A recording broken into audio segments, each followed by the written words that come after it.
Don't untie me. They're watching us. The woman's desperate whisper cut through the Oregon midnight like a blade.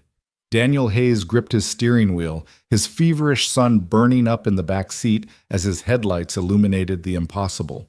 A woman in a torn business suit tied to an oak tree, a crude sign above her head, "White man don't forgive." What would you do? Would you stop? Would you help stay with me to discover how one father's choice that night would expose a conspiracy that had already killed hundreds, including his own wife? Comment below which city you're watching from.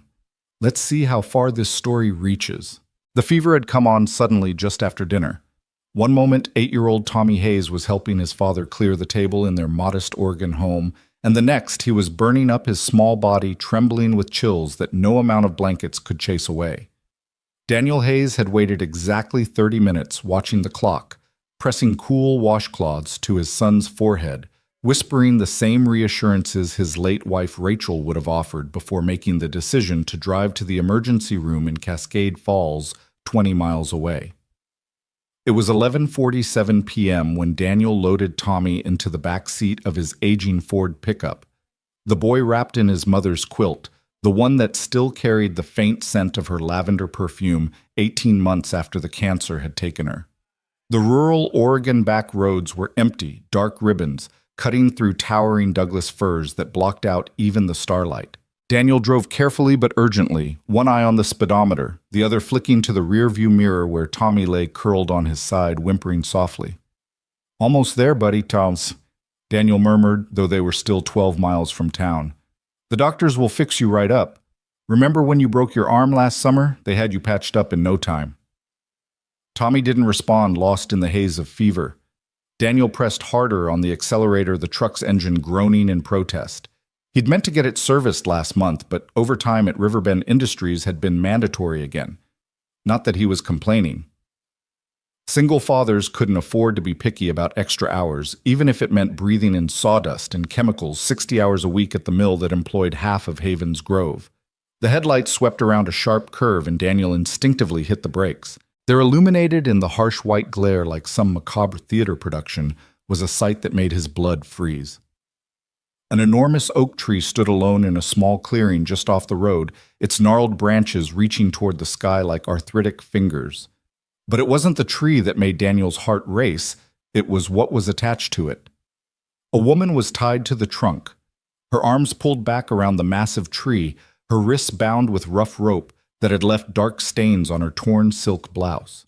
Her head hung forward, dark hair cascading over her face, but Daniel could see she was breathing shallow, rapid breaths that made her shoulders rise and fall. Above her, nailed to the tree with rusty spikes, was a piece of plywood with words painted in what looked like dried blood, "White man don't forgive." Daniel sat frozen for a moment, his mind trying to process what he was seeing. This couldn't be real. This was Havens Grove population 8,000, where the biggest crime in the last year had been teenagers spray painting the water tower. This kind of thing, whatever this was, didn't happen here. Tommy moaned in the back seat, the sound breaking Daniel's paralysis. He couldn't leave. No matter how much every instinct screamed at him to drive away to protect his son, to avoid whatever danger had led to this scene, he couldn't leave another human being tied to a tree in the middle of the night. "Tommy," he said, trying to keep his voice steady, "I need to stop for just a minute, okay? There's someone who needs help. I'll be right outside the truck. You stay here under Mom's quilt." The boy mumbled something incoherent, lost in his fever dreams. Daniel reached into the glove compartment and pulled out the flashlight he kept there, its weight reassuring in his hand. He also grabbed the folding knife from the center console, not much of a weapon, but better than nothing. The night air was cool and damp when he stepped out carrying the scent of pine and something else, something acrid and chemical that made his nose wrinkle. It reminded him of the smell that sometimes drifted from Riverbend's waste treatment facility when the wind was wrong. He approached slowly, sweeping the flashlight beam across the clearing, looking for any sign of whoever had done this. "Ma'am?" he called softly when he was about 10 feet away. "Ma'am, can you hear me?" The woman's head snapped up, and Daniel saw her face clearly for the first time. She was younger than he'd expected, maybe early 30s, with sharp features and intelligent green eyes that were wide with terror. Her left cheek was swollen, a purple bruise spreading across her cheekbone, and there was dried blood at the corner of her mouth. "No," she whispered, her voice hoarse and desperate. "Don't come closer. Don't untie me." Daniel stopped, confused. "What, ma'am, you need help? I'm going to call 911 and—" "No." The word came out as a harsh rasp. "No police, no calls. They're watching us. Right now. If you untie me, if you call anyone, they'll kill us both." Daniel's hand instinctively went to the knife in his pocket. He scanned the darkness beyond the reach of his flashlight, seeing nothing but shadows between the trees. "Who's watching? Who did this to you?" The woman's eyes darted around wildly. "Please just get back in your truck and drive away. Pretend you never saw me. You have a child with you, I heard you talking. Think of your child." "I am thinking of him," Daniel said, taking another step closer. "And I'm thinking that I can't leave you here. Whatever's going on, whoever did this, we can figure it out. But first I need to get you free." "You don't understand," she said, and now tears were streaming down her face, cutting pale tracks through the dirt and blood. "This isn't random. This isn't some psycho. This is about Riverbend Industries. This is about what I know." Daniel felt his stomach drop. Riverbend Industries, his employer, the company that owned the mill, the lumber yards, half the commercial real estate in Havens Grove, the company whose logo was on his paycheck, whose health insurance had covered Rachel's treatments until the very end. "What about Riverbend?" he asked, though part of him didn't want to know. The woman looked at him, then really looked at him, and he saw her notice his Riverbend Industries cap on the dashboard of his truck, visible through the windshield. Her face crumpled in despair. "Oh God, you work for them. You're one of them." "I work at the mill, yes, but I'm not one of them, whatever that means," Daniel said firmly. "I'm a floor supervisor. I run a saw line, that's it. Now tell me what's going on." She studied his face for a long moment, then seemed to make a decision. "My name is Alexandra Novak. I'm an environmental analyst with the EPA. I've been investigating Riverbend for the last 6 months. 3 hours ago, I was grabbed from my motel room by men in masks. They brought me here, tied me up, and told me this was a warning to me and to anyone else who might come looking." "EPA." Daniel's mind raced. "What were you investigating?" "The water," Alexandra said simply. "Your drinking water. The groundwater that feeds the wells for all of Havens Grove and the surrounding county. Riverbend has been dumping industrial waste illegally for 20 years. Benzene, formaldehyde, heavy metals, all of it seeping into the aquifer. The cancer rates in this area are 3 times the national average. Haven't you noticed?" Daniel's knees nearly buckled. Rachel's face flashed before his eyes, pale and thin in the hospital bed. Her beautiful hair gone, her body ravaged by the acute myeloid leukemia that had taken her in just 4 months. The doctors had called it aggressive unusual, the type more commonly seen in people exposed to industrial chemicals. "My wife," he whispered. "She died of leukemia 18 months ago." Alexandra's expression softened. "I'm sorry. She's not the only one. I have files, dozens of cases, all linked to contaminated well water. Riverbend knows. They've known for years. They've been falsifying their environmental reports, bribing inspectors, threatening anyone who asks questions. And they did this to you because you found proof." "I have proof," she corrected. "Hidden. Documented evidence that could shut them down, could send executives to prison. They want to know where it is. This." She gestured with her chin at her bound state. "This is meant to scare me into giving it up, or to serve as a warning to anyone else who might come looking when I disappear." Daniel stood there in the darkness, his flashlight beam wavering slightly as his hand trembled. In the truck, Tommy coughed a harsh barking sound that carried through the open window. His sick child, his job, his entire life in Havens Grove, everything hung in the balance of this moment. "If I untie you," he said slowly, "what happens?" "I don't know," Alexandra admitted. "They said they'd be watching. They said if anyone helped me, they'd make sure that person lost everything: job, home, family. They were very specific about the family part." Daniel thought of Tommy burning with fever in the back seat. He thought of Rachel dying in a hospital bed, possibly poisoned by the very company that employed him. He thought of all the other families in Havens Grove drinking the water, trusting that it was safe. The hell with them, he said, pulling out his knife. No, wait. Alexandra started, but Daniel was already moving. He circled around behind the tree, found the knots in the rope. They were tight professional, but his knife was sharp, and his hands were steady despite the adrenaline coursing through his veins. As he worked, he kept talking, partly to reassure Alexandra, partly to keep his own fear at bay. I've lived in Havens Grove my whole life, he said. My parents lived here, my grandparents. This town, these people, they're good people. They deserve to know if they're being poisoned. They deserve justice. Justice doesn't come easy when you're fighting a company worth $2 billion, Alexandra said, wincing as the rope loosened and blood flow returned to her hands. Maybe not, Daniel agreed, finally cutting through the last strand. But that doesn't mean we don't try. Alexandra stumbled forward as the rope fell away, and Daniel caught her arm to steady her.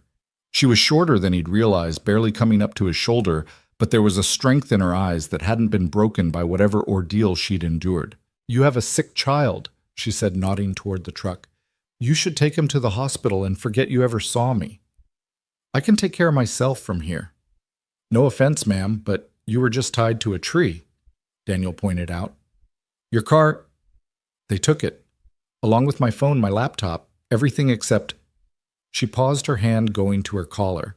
Daniel could see a thin chain around her neck disappearing beneath her torn blouse. Never mind. You're coming with us, Daniel decided. I'll take Tommy to the emergency room and we'll figure out what to do from there. You don't understand the risk you're taking.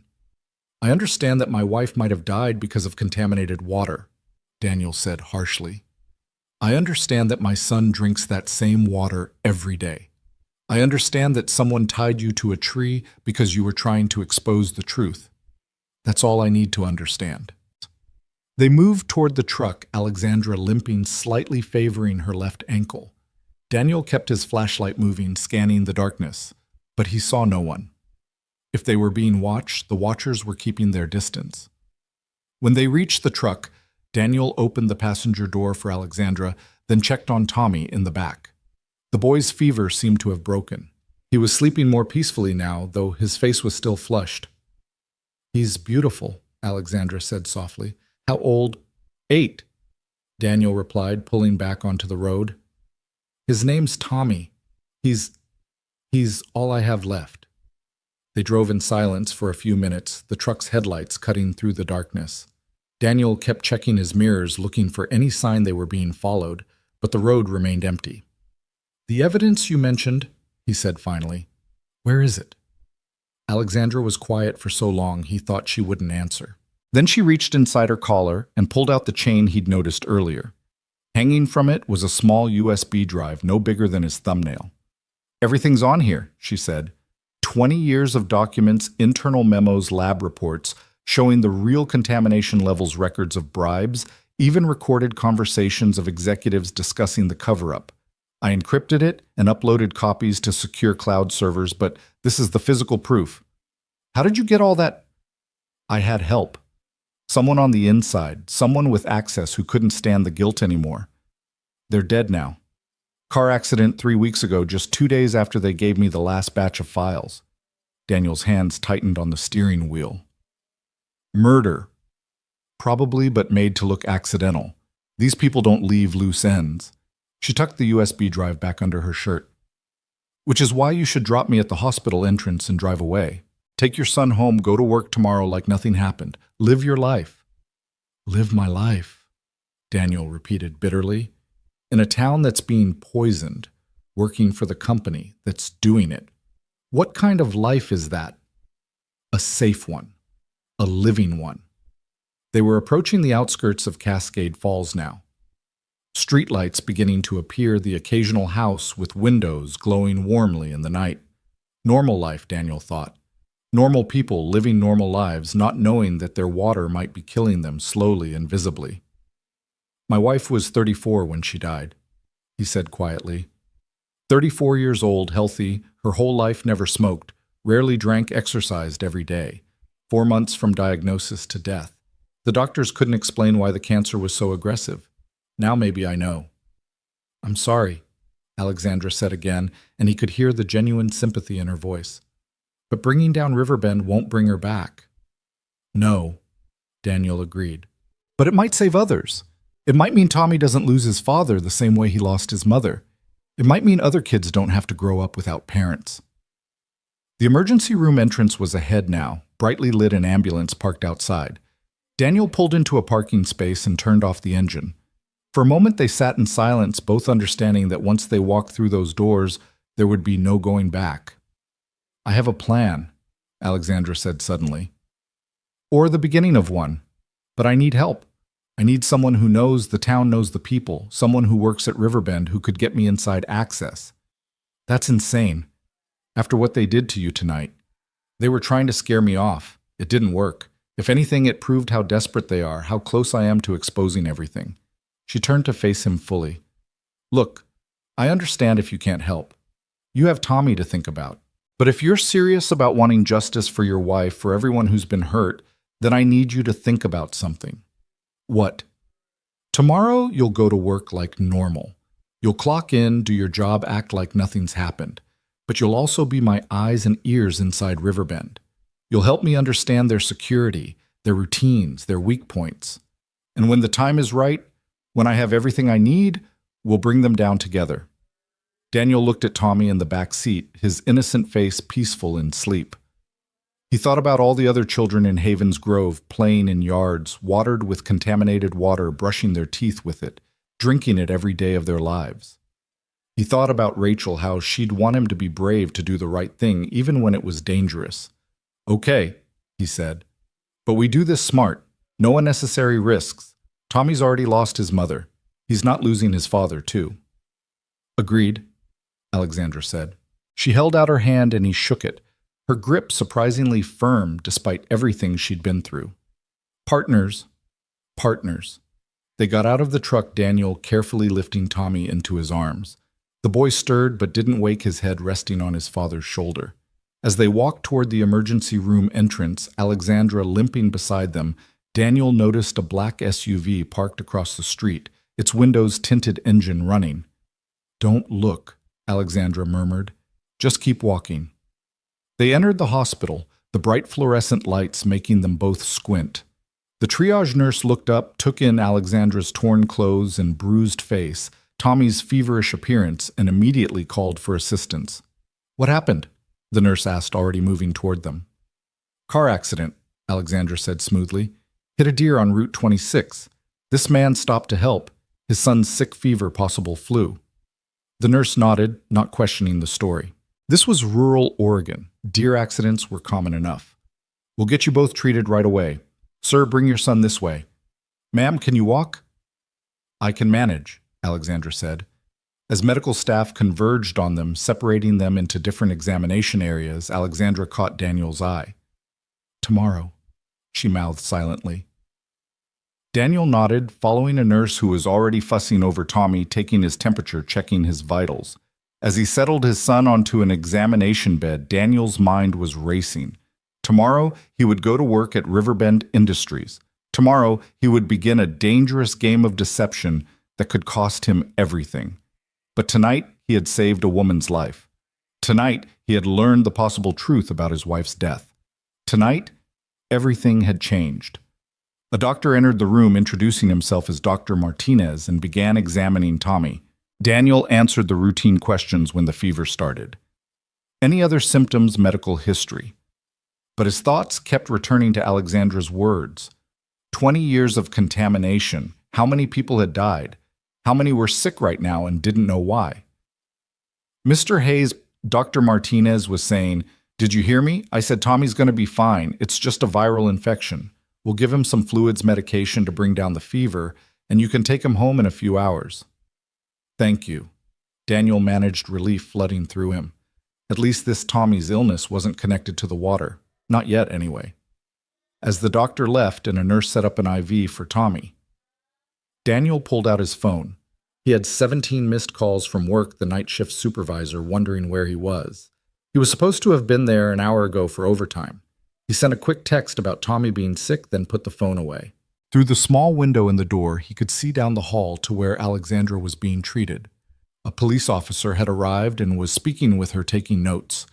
She was sticking to the deer accident story. He could tell from her gestures, pointing to her injuries, as if explaining how she'd been thrown from a vehicle. His phone buzzed. Unknown number. He almost didn't answer, then thought better of it. "Hello, Mr. Hayes." The voice was deep, unfamiliar, professionally pleasant. "This is Victor Hammond, CEO of Riverbend Industries. I understand you've had quite an evening." Daniel's blood ran cold. "How did you get this number?" "Mr. Hayes, I make it my business to know everything about my employees, especially ones who stop to help strangers on dark roads. Very admirable, by the way. Very heroic. What do you want?" "Simply to check on you and your son. I heard young Tommy is ill. Such a worry for a single parent. Medical bills can be so overwhelming even with insurance. Unless, of course, one has the full Platinum Care package that we offer to our most valued employees." The threat was subtle but clear. Play along or lose everything. "Tommy's fine," Daniel said stiffly. "Just a virus." "I'm so glad to hear it. And the woman you helped, the one from the accident?" "I don't know anything about her." "Of course you don't. Good man. Smart man. I do hope she recovers quickly and moves on from our little town. It would be such a shame if she lingered and caused complications." "Is that a threat?" "A threat?" Hammond sounded genuinely amused. "Mr. Hayes, I don't make threats, I simply observe patterns. For instance, I observe that employees who focus on their work and their families tend to prosper. Those who get distracted by outside influences tend to face difficulties. Accidents happen after all. Your poor wife knew that all too well." Daniel gripped the phone so hard he thought it might crack. "What did you say about my wife?" "Only that her death was a tragedy. Cancer is such a terrible disease. No one really knows what causes it, do they? Could be genetics, could be lifestyle, could be environmental factors. So hard to prove anything definitively." "You son of a I'd be very careful about what you say next, Mr. Hayes. Your son needs you. He needs stability, safety, a father who comes home every night. Don't you agree?" Daniel forced himself to breathe, to think of Tommy sleeping peacefully on the hospital bed. "Yes." "Excellent. Then we understand each other. I'll expect you at work tomorrow. We'll overlook tonight's absence given the circumstances. And Mr. Hayes, that woman you helped? I trust you won't be seeing her again." The line went dead. Daniel stood there, phone in hand, rage and fear warring in his chest. They knew. They knew he'd found Alexandra, knew he was at the hospital, knew everything. The black SUV outside hadn't been there by coincidence. A soft knock at the door made him turn.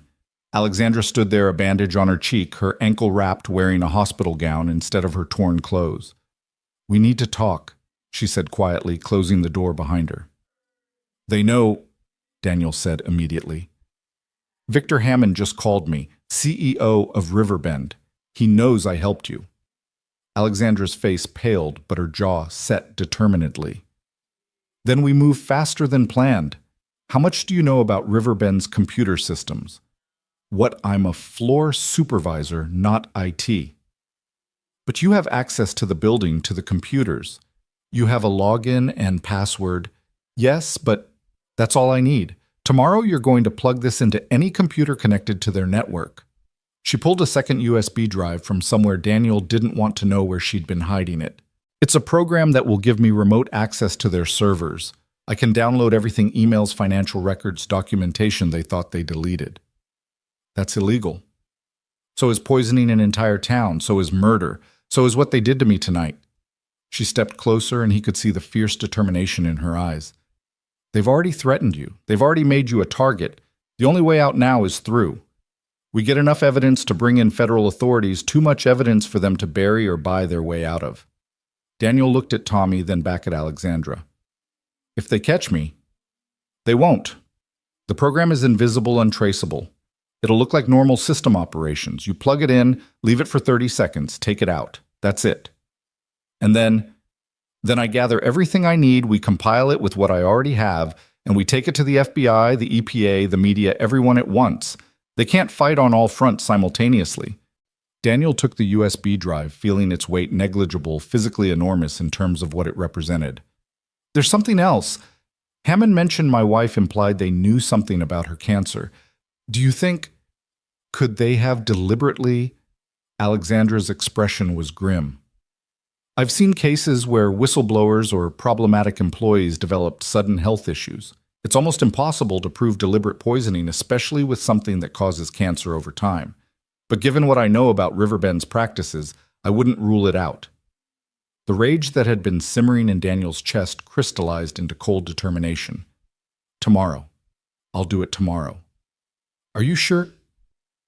Once you do this, there's no going back.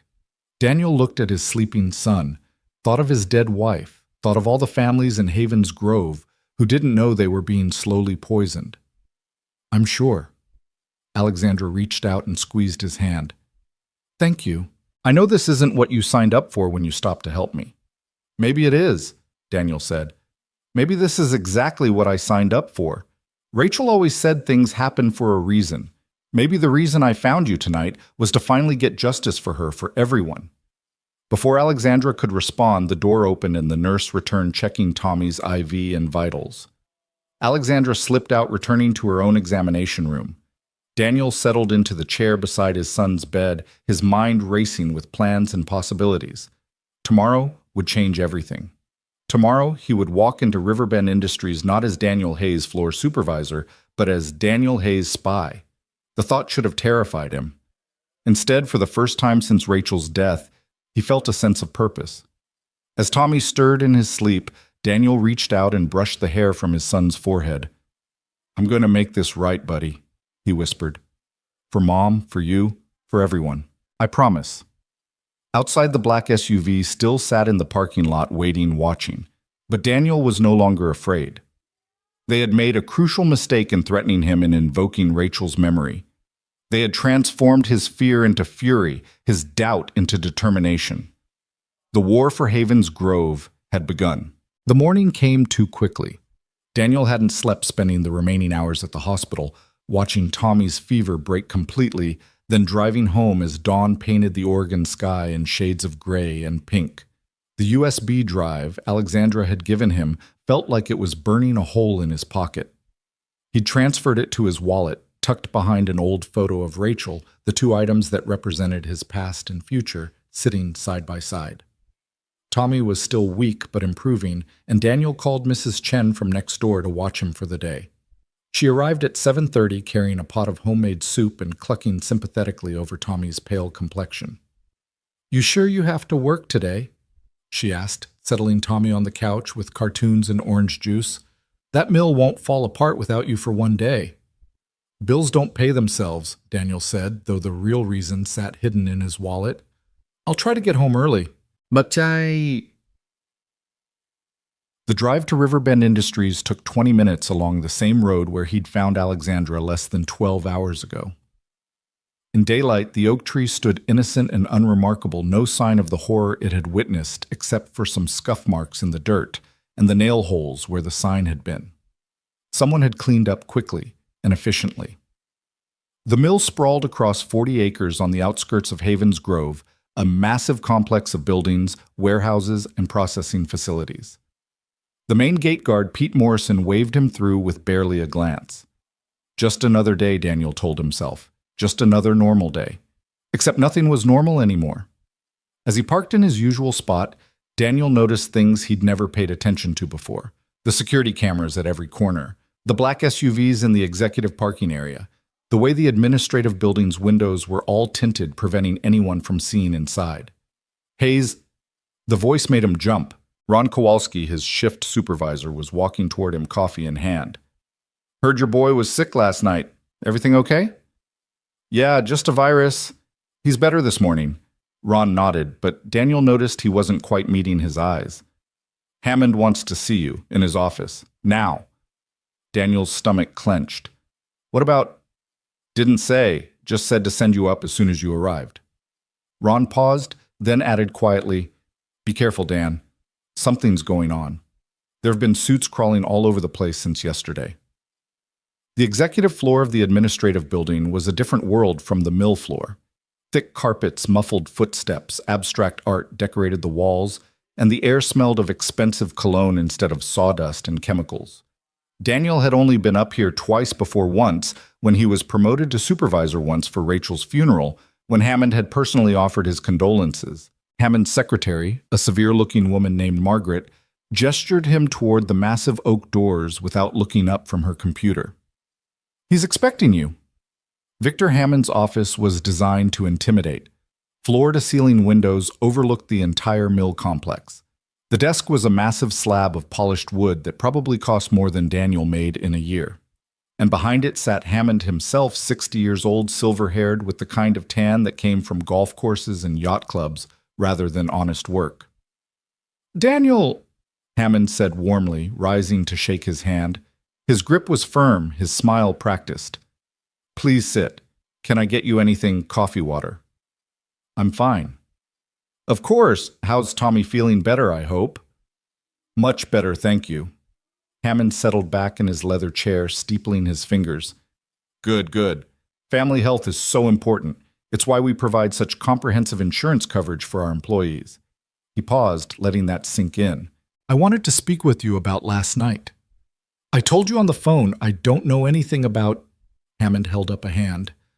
"Please, let's not insult each other's intelligence. The woman you helped, Alexandra Novak, is a troubled individual. She's been harassing our company for months with baseless accusations, conspiracy theories. Mental illness is such a sad thing." "She seemed pretty lucid to me." "I'm sure she did. People with paranoid delusions often seem quite rational, quite convincing. Did she tell you about the supposed evidence she has, the documents that prove we're poisoning the water?" Daniel kept his face neutral. "She mentioned something about contamination." Hammond laughed, a sound with no humor in it. "Contamination. Yes, that's her favorite word. Let me show you something." He pulled out a folder, spreading papers across the desk. "These are our environmental compliance reports for the last 5 years. Every test, every inspection, all showing we meet or exceed federal standards. We've won awards for our environmental stewardship, Daniel." The documents looked official, impressive, with EPA letterheads and official seals. But Daniel remembered Alexandra's words about falsified reports and bribed inspectors. "Now," Hammond continued, his tone shifting, becoming harder. "This woman is dangerous, not physically perhaps, but to our company's reputation, to the livelihoods of the 800 people we employ. If her lies gain traction, if investors get spooked, the mill could close. 800 jobs gone.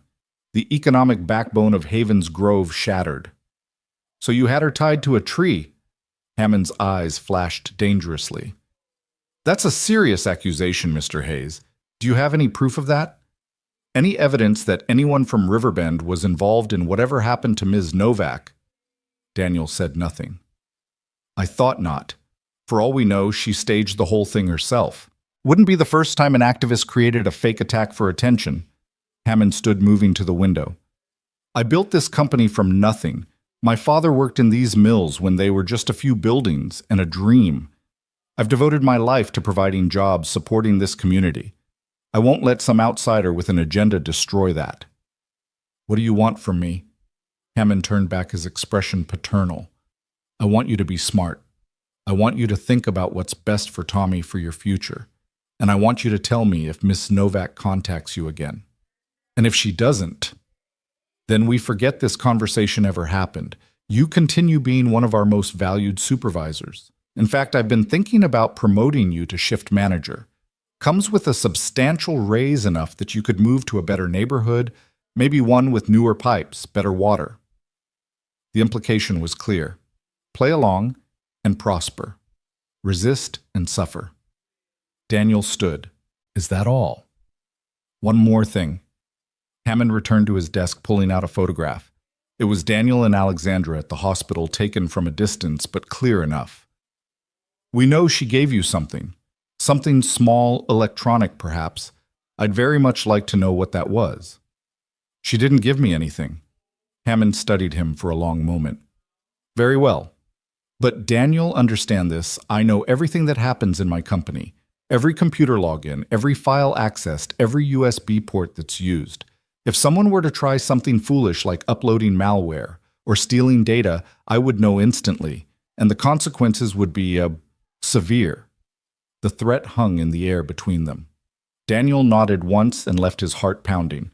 In the elevator, he pulled out his phone and found a text from an unknown number, library, local history section, 2 p.m., A. The rest of the morning crawled by.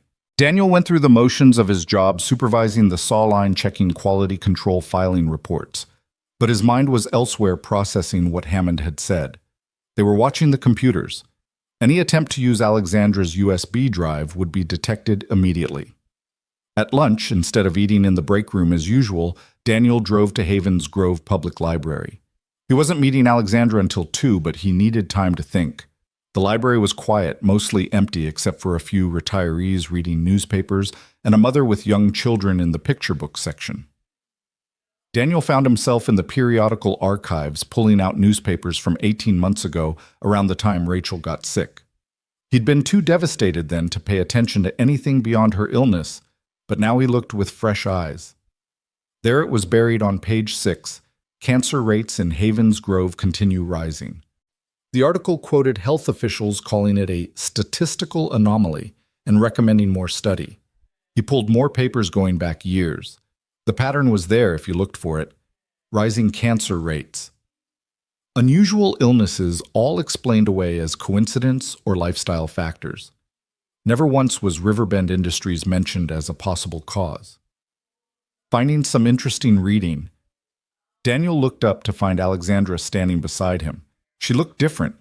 Her hair was dyed blonde, she wore glasses, and her clothes were deliberately dowdy, a disguise but a good one. How did you get here? They're watching. I'm good at not being seen when I need to be, she said, sitting down beside him. Tell me about your meeting with Hammond. Daniel recounted the conversation, including the warning about computer monitoring. Alexandra frowned, processing this information. He's scared, she said finally. More scared than I realized. The fact that he met with you personally made threats he wouldn't do that unless he felt cornered. He didn't seem scared to me. Men like Hammond never do. But think about it, why threaten you at all? Why not just fire you? Make up some excuse. Because he needs to know what you know, needs to control the situation. That means we're closer than I thought. She pulled out a different USB drive, this one even smaller than the first. Plan B. This one doesn't need to be plugged into a computer. It just needs to be within 3 feet of any network device for about 10 minutes. It uses Bluetooth frequencies to create a bridge, slower than direct access but undetectable. How am I supposed to get it near a computer for 10 minutes without being noticed? You're creative.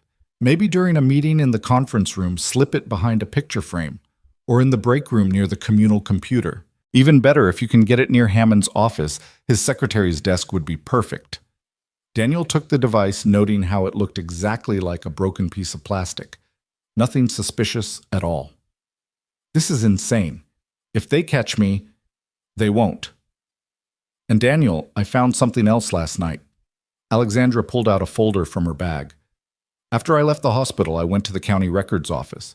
Your wife's medical records were sealed, but I have contacts. Look at this. It was a toxicology report dated 2 weeks before Rachel's cancer diagnosis. Daniel had never seen it before. The levels of benzene and formaldehyde in her blood were highlighted in red with a note extremely elevated. Recommend immediate environmental investigation. This was never given to us, Daniel said, his voice shaking. The doctors never mentioned, because Riverbend made sure they didn't. Look at the bottom of the page. There was a stamp reviewed by Hammond Industries Medical Board.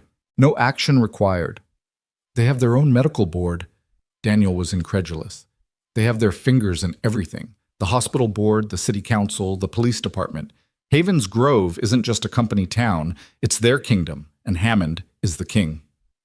Daniel stared at the report, rage building in his chest. They knew what was killing her, and they covered it up. I'm sorry, Alexandra said softly. I know this doesn't make it easier.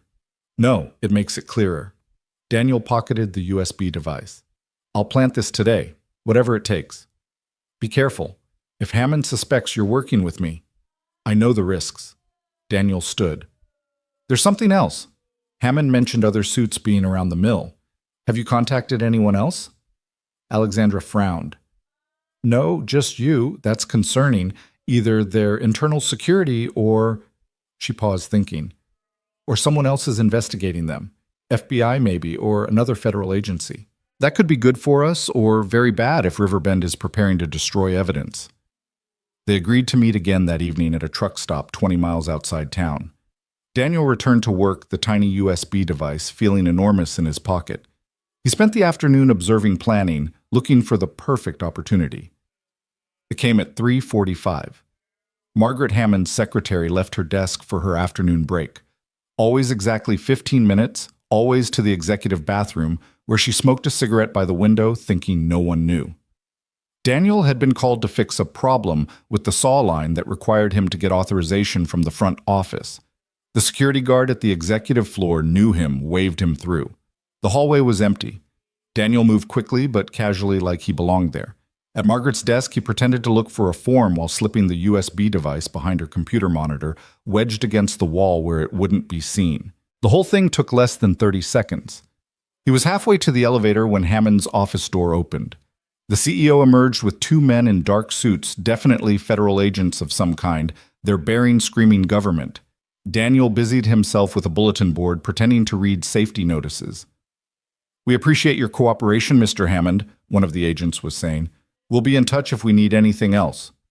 "Always happy to help," Hammond replied smoothly, but Daniel could hear the tension beneath. Riverbend has nothing to hide. The agents left and Hammond's gaze fell on Daniel. For a moment neither moved. Then Hammond smiled cold and knowing. "Still here. Mr. Hayes' shift ended an hour ago." "Paperwork," Daniel said. "Quality control reports from this morning's run." "Dedicated? I like that." Hammond's eyes narrowed slightly. "Don't stay too late. Your son needs you home." Another threat, subtle but clear. Daniel nodded and left, forcing himself not to run. In his truck, he texted the unknown number, "Package delivered." The response was immediate. "Good. Get out of there. Now." Daniel didn't need to be told twice. As he drove through the main gate, he noticed two more black SUVs arriving, moving fast toward the administrative building. Something was happening. Something big. At home, Mrs. Chen reported that Tommy had been feeling better, eating soup and even playing a bit. Daniel thanked her overpaying for her time and settled in with his son for what he hoped would be a quiet evening. But his phone kept buzzing with texts from coworkers. Rumors were flying, federal agents at the mill computers being seized, documents being shredded in the executive offices. At 8 o'clock, Daniel told Tommy he had to run to the store. The boy barely looked up from his video game, and Daniel felt guilty for lying but knew it was necessary. The truck stop was mostly empty when he arrived, just a few long-haul truckers grabbing coffee and diesel. Alexandra was waiting in a corner booth, a laptop open in front of her. Her eyes were bright with excitement. "It's working," she said without preamble. "The device is transmitting perfectly. I'm downloading everything, emails, financial records, even Hammond's personal files." "Daniel, this is bigger than we thought." She turned the laptop toward him. The screen showed an email thread between Hammond and someone identified only as VS. The subject line was Havens Grove Problem Final Solution. Daniel read, his blood running cold. The emails discussed not just the contamination cover-up, but active plans to increase dumping in certain areas where problematic elements lived. There was a list of names, people who had asked questions, filed complaints, threatened lawsuits. Rachel Hayes was on the list, dated 6 months before her diagnosis. "They murdered her," Daniel said, his voice hollow. "They deliberately poisoned her because she was asking questions about water quality at the school where she taught." "I'm so sorry," Alexandra said. "But Daniel, there's more. Look at this." Another email thread, this one discussing plans to catastrophically fail a containment pond, making it look like an accident. The resulting spill would contaminate the groundwater for the entire valley, but insurance would cover the cleanup, and Riverbend would make millions while buying up the poisoned land cheap. "When?" Daniel asked. According to this, within the next week. They're accelerating their timeline because of the federal investigation. They'd rather cause a disaster they can control than let investigators find evidence of 20 years of deliberate poisoning. "We have to stop them." "We will. I'm downloading everything now. By morning, I'll have enough to send to every major news outlet, the FBI, the EPA, everyone. They won't be able to—" She stopped, her face paling. On the screen, a new window had popped up. A message in red text. "Hello, Ms. Novak. Nice try." The laptop screen went black, then smoke started rising from the keyboard. "Get back!" Alexandra shouted, pushing Daniel away as the laptop burst into flames. The entire thing was destroyed in seconds, reduced to melted plastic and twisted metal. "How?" Daniel asked, stunned. "They found the device. They traced it back." Alexandra was already moving, grabbing her bag. "We need to go. Now." Through the window, Daniel could see vehicles approaching, fast black SUVs with tinted windows. Not government plates, private security. "My truck. Leave it. Back door now." They ran through the kitchen, startling a cook who shouted after them. Behind them, Daniel could hear car doors slamming, men's voices shouting orders. The back door led to a small parking area where delivery trucks unloaded. An old Honda Civic sat there, keys still in the ignition, probably belonged to the cook. "We can't steal," Daniel started. "We can apologize later," Alexandra said, jumping in the driver's seat. They peeled out just as the first security guard rounded the corner. Daniel looked back to see more men swarming the truck stop surrounding his vehicle. His phone started ringing Hammond's number. He didn't answer. Alexandra drove fast, but smart, taking back roads, doubling back, making sure they weren't followed. Finally, she pulled into an abandoned barn about 10 miles from town. "We're blown," she said. "They know who you are, where you live. You can't go home." "Tommy." "They won't hurt him. Bad optics to go after a kid directly, but they'll use him as leverage against you." She pulled out the original USB drive, the one she'd shown him at the hospital. "This is all we have left. The evidence I gathered before. It's enough to raise questions, but not enough to shut them down." Daniel's phone rang again. This time it was Mrs. Chen. He answered immediately. "Daniel, there are men here, men in suits. They say they're from Riverbend Security, that there's been a theft at the plant. They want to know where you are. Don't tell them anything. Is Tommy okay?" "He's scared, but they haven't touched him." "Daniel, what's going on?" "I can't explain now. Just take Tommy to your sister's house, the one in Portland. Don't tell anyone where you're going." "Daniel." "Please, Mrs. Chen, I'll explain everything later. Just keep Tommy safe." He hung up his hands, shaking. His son was in danger because of him, because of his choices. "This is my fault," Alexandra said quietly. "I should never have involved you."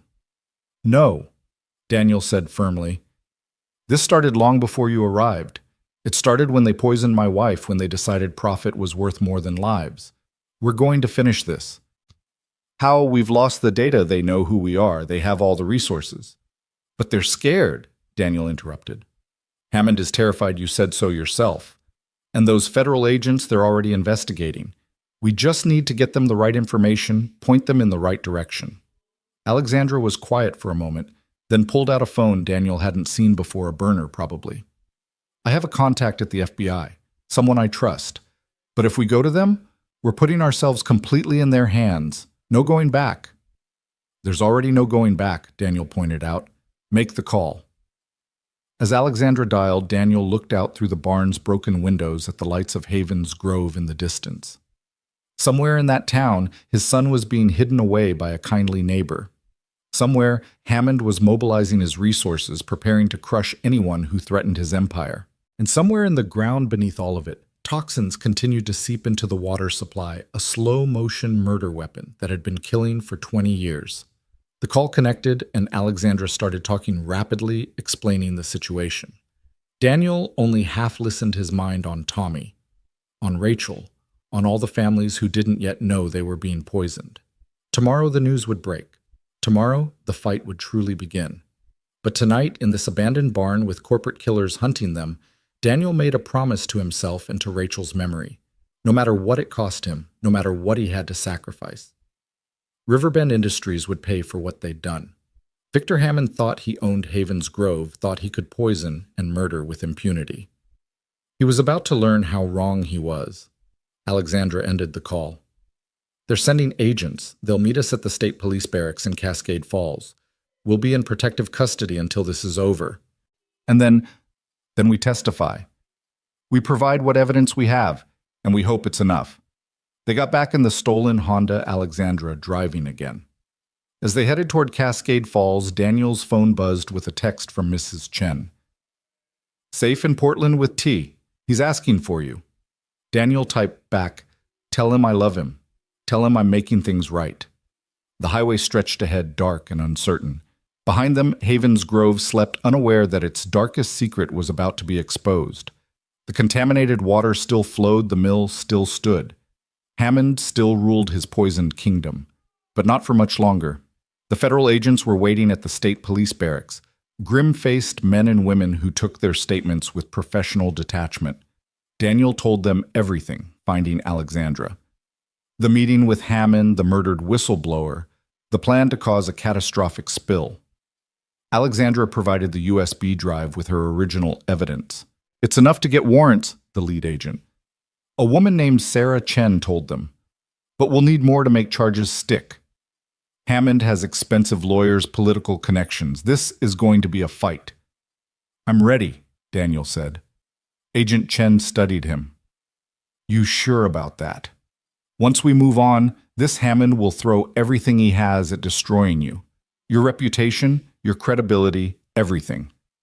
Daniel thought of Rachel dying in a hospital bed, of Tommy innocent and trusting, of all the families in Havens Grove drinking poisoned water.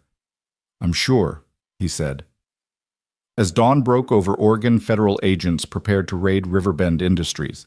In a Portland hotel room, Tommy Hayes slept safely, unaware that his father was about to take on one of the most powerful men in the state. And in his executive office, Victor Hammond stood at his window, watching the sunrise, a glass of imported water in his hand. He thought he'd won. He thought he'd contained the threat. He had no idea what was coming. The war for Havens Grove was about to explode, and Daniel Hayes, mill worker, single father, ordinary man, was going to be at the center of it all. Rachel would have been proud. The motel room smelled of stale cigarettes and industrial disinfectant, but it was safe, and that was all that mattered. Daniel sat on the edge of the bed, phone pressed to his ear, listening to Tommy's voice from Portland. "Dad, when are you coming to get me?" his son asked, and Daniel could hear the confusion, the fear barely held in check. "Soon, buddy. Just a few more days. Are you being good for Mrs. Chen?" "Yeah, but I don't understand why we had to leave. And why are there police cars outside?" Daniel closed his eyes. Agent Chen had arranged for protection for Tommy just in case Hammond's reach extended further than they anticipated. "It's just a precaution. Like wearing a seatbelt, remember, better safe than sorry." "Is this about Mom?" The question hit Daniel like a physical blow. "What makes you ask that?" "I heard Mrs. Chen talking to her sister. She said you were fighting the people who hurt Mom. Is that true?" 8 years old and already too perceptive for his own good. Rachel's intelligence shining through. "Yeah, buddy, it's true. The company I work for, they did some bad things. They hurt Mom and a lot of other people. I'm trying to stop them." "Are you going to win?"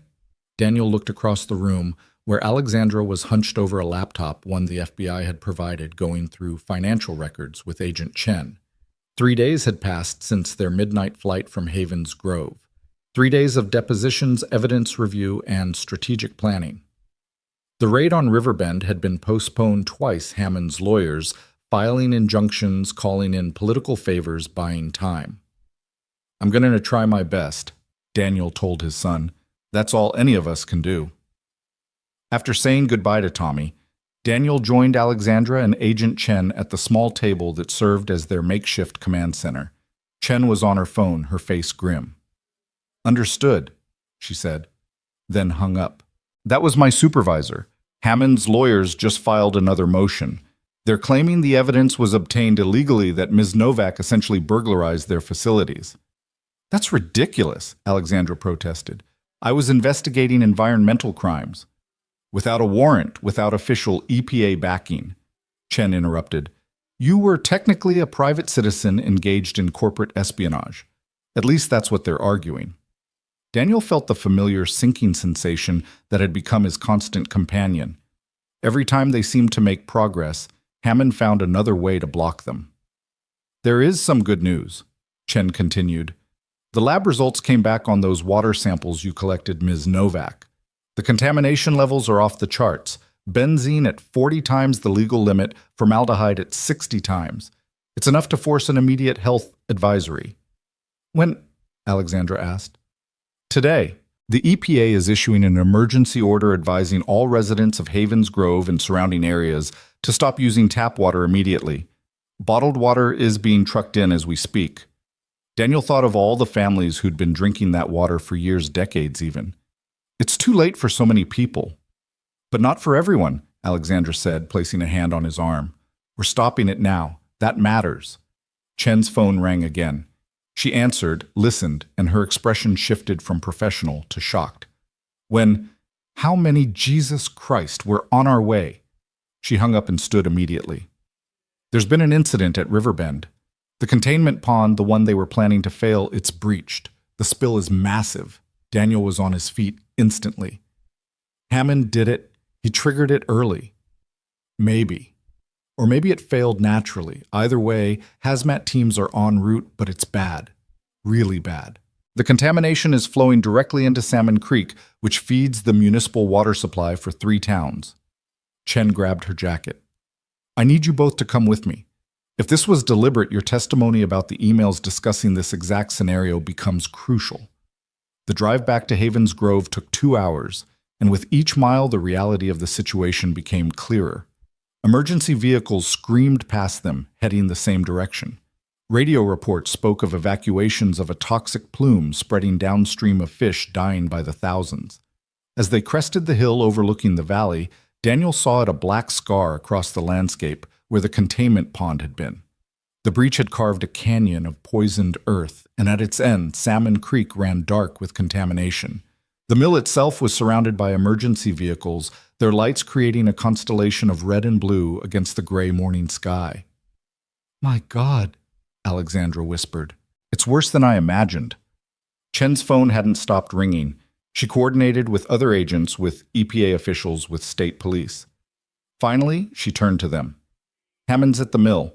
He's in his office refusing to leave, claiming he needs to coordinate the response. My guess is he's destroying evidence. Or planning his escape, Daniel added. They were waved through the security checkpoint, their FBI escort clearing the way.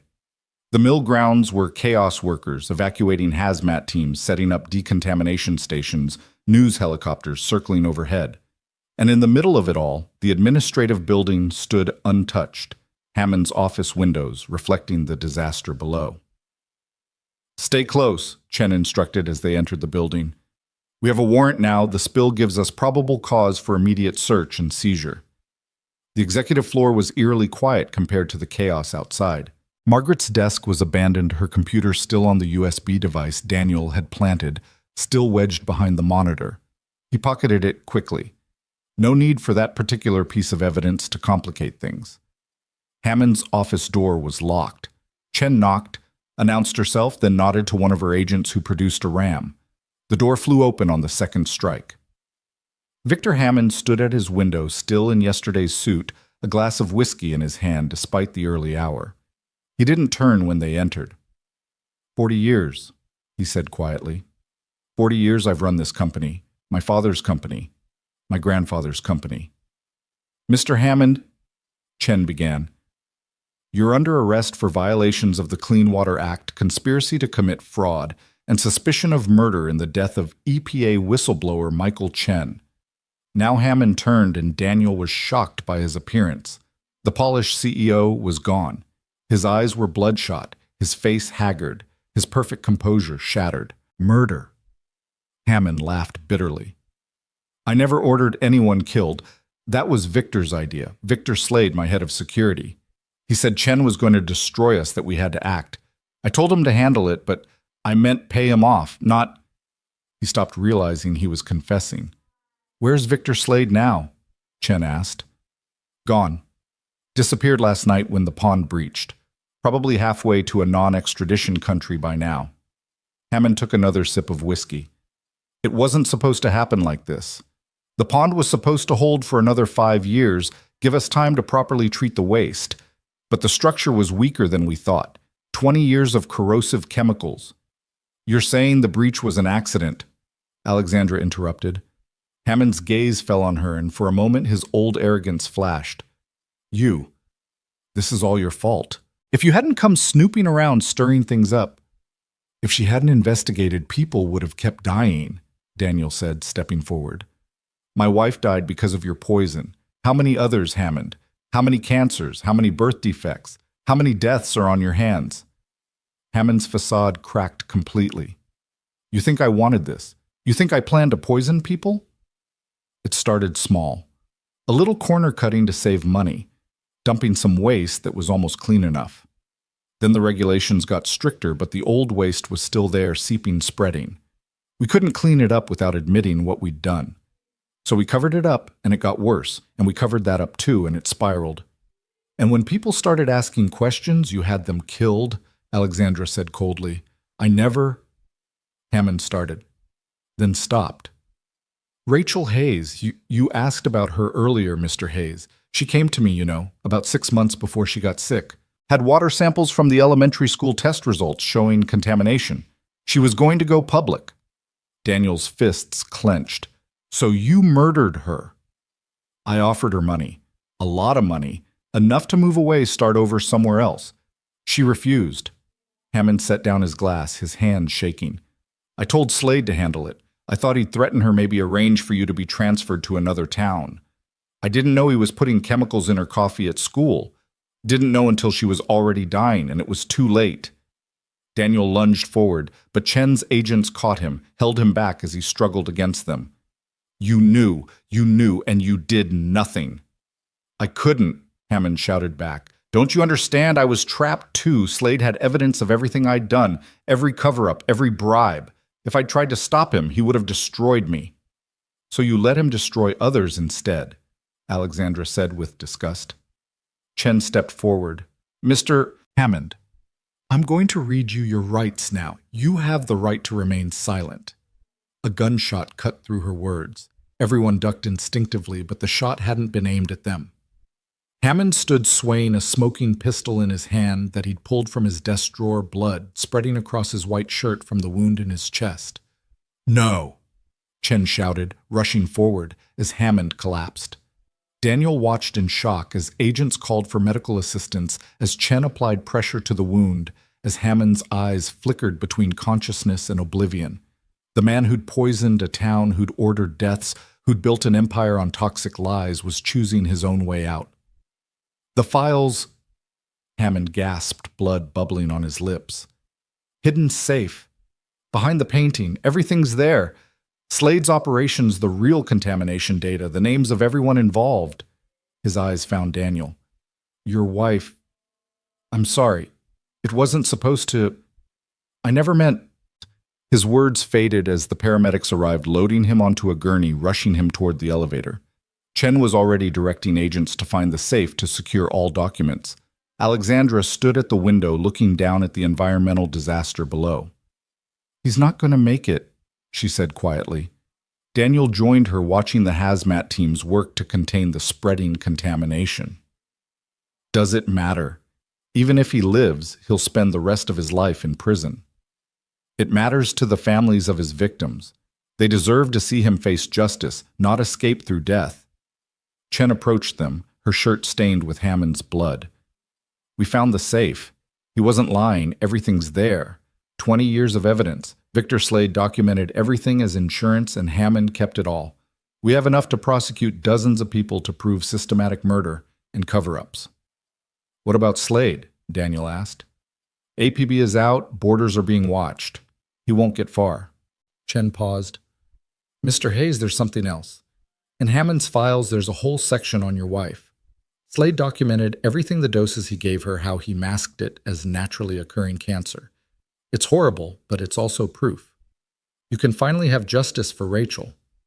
Daniel felt tears burning his eyes. Justice. Such a small word for such an enormous absence. Rachel was still gone. Tommy still had no mother. All the evidence in the world wouldn't bring her back. Alexandra touched his shoulder gently. She would be proud of you, what you've done, the courage you've shown. Would she? Daniel asked bitterly. I put our son in danger. I made him a target. What kind of father does that? The kind who stands up to evil, Chen said firmly. The kind who refuses to let murderers prosper. Your son will understand that one day. He'll be proud too. Outside, more emergency vehicles arrived. The governors of Oregon and Washington were declaring states of emergency. The EPA was mobilizing the largest environmental cleanup effort in the region's history. Riverbend Industries was finished, its stock price plummeting, its assets being frozen. Daniel's phone rang. Mrs. Chen from Portland. Daniel, you need to see the news. It's everywhere. He found a television in the break room, Alexandra and Agent Chen following.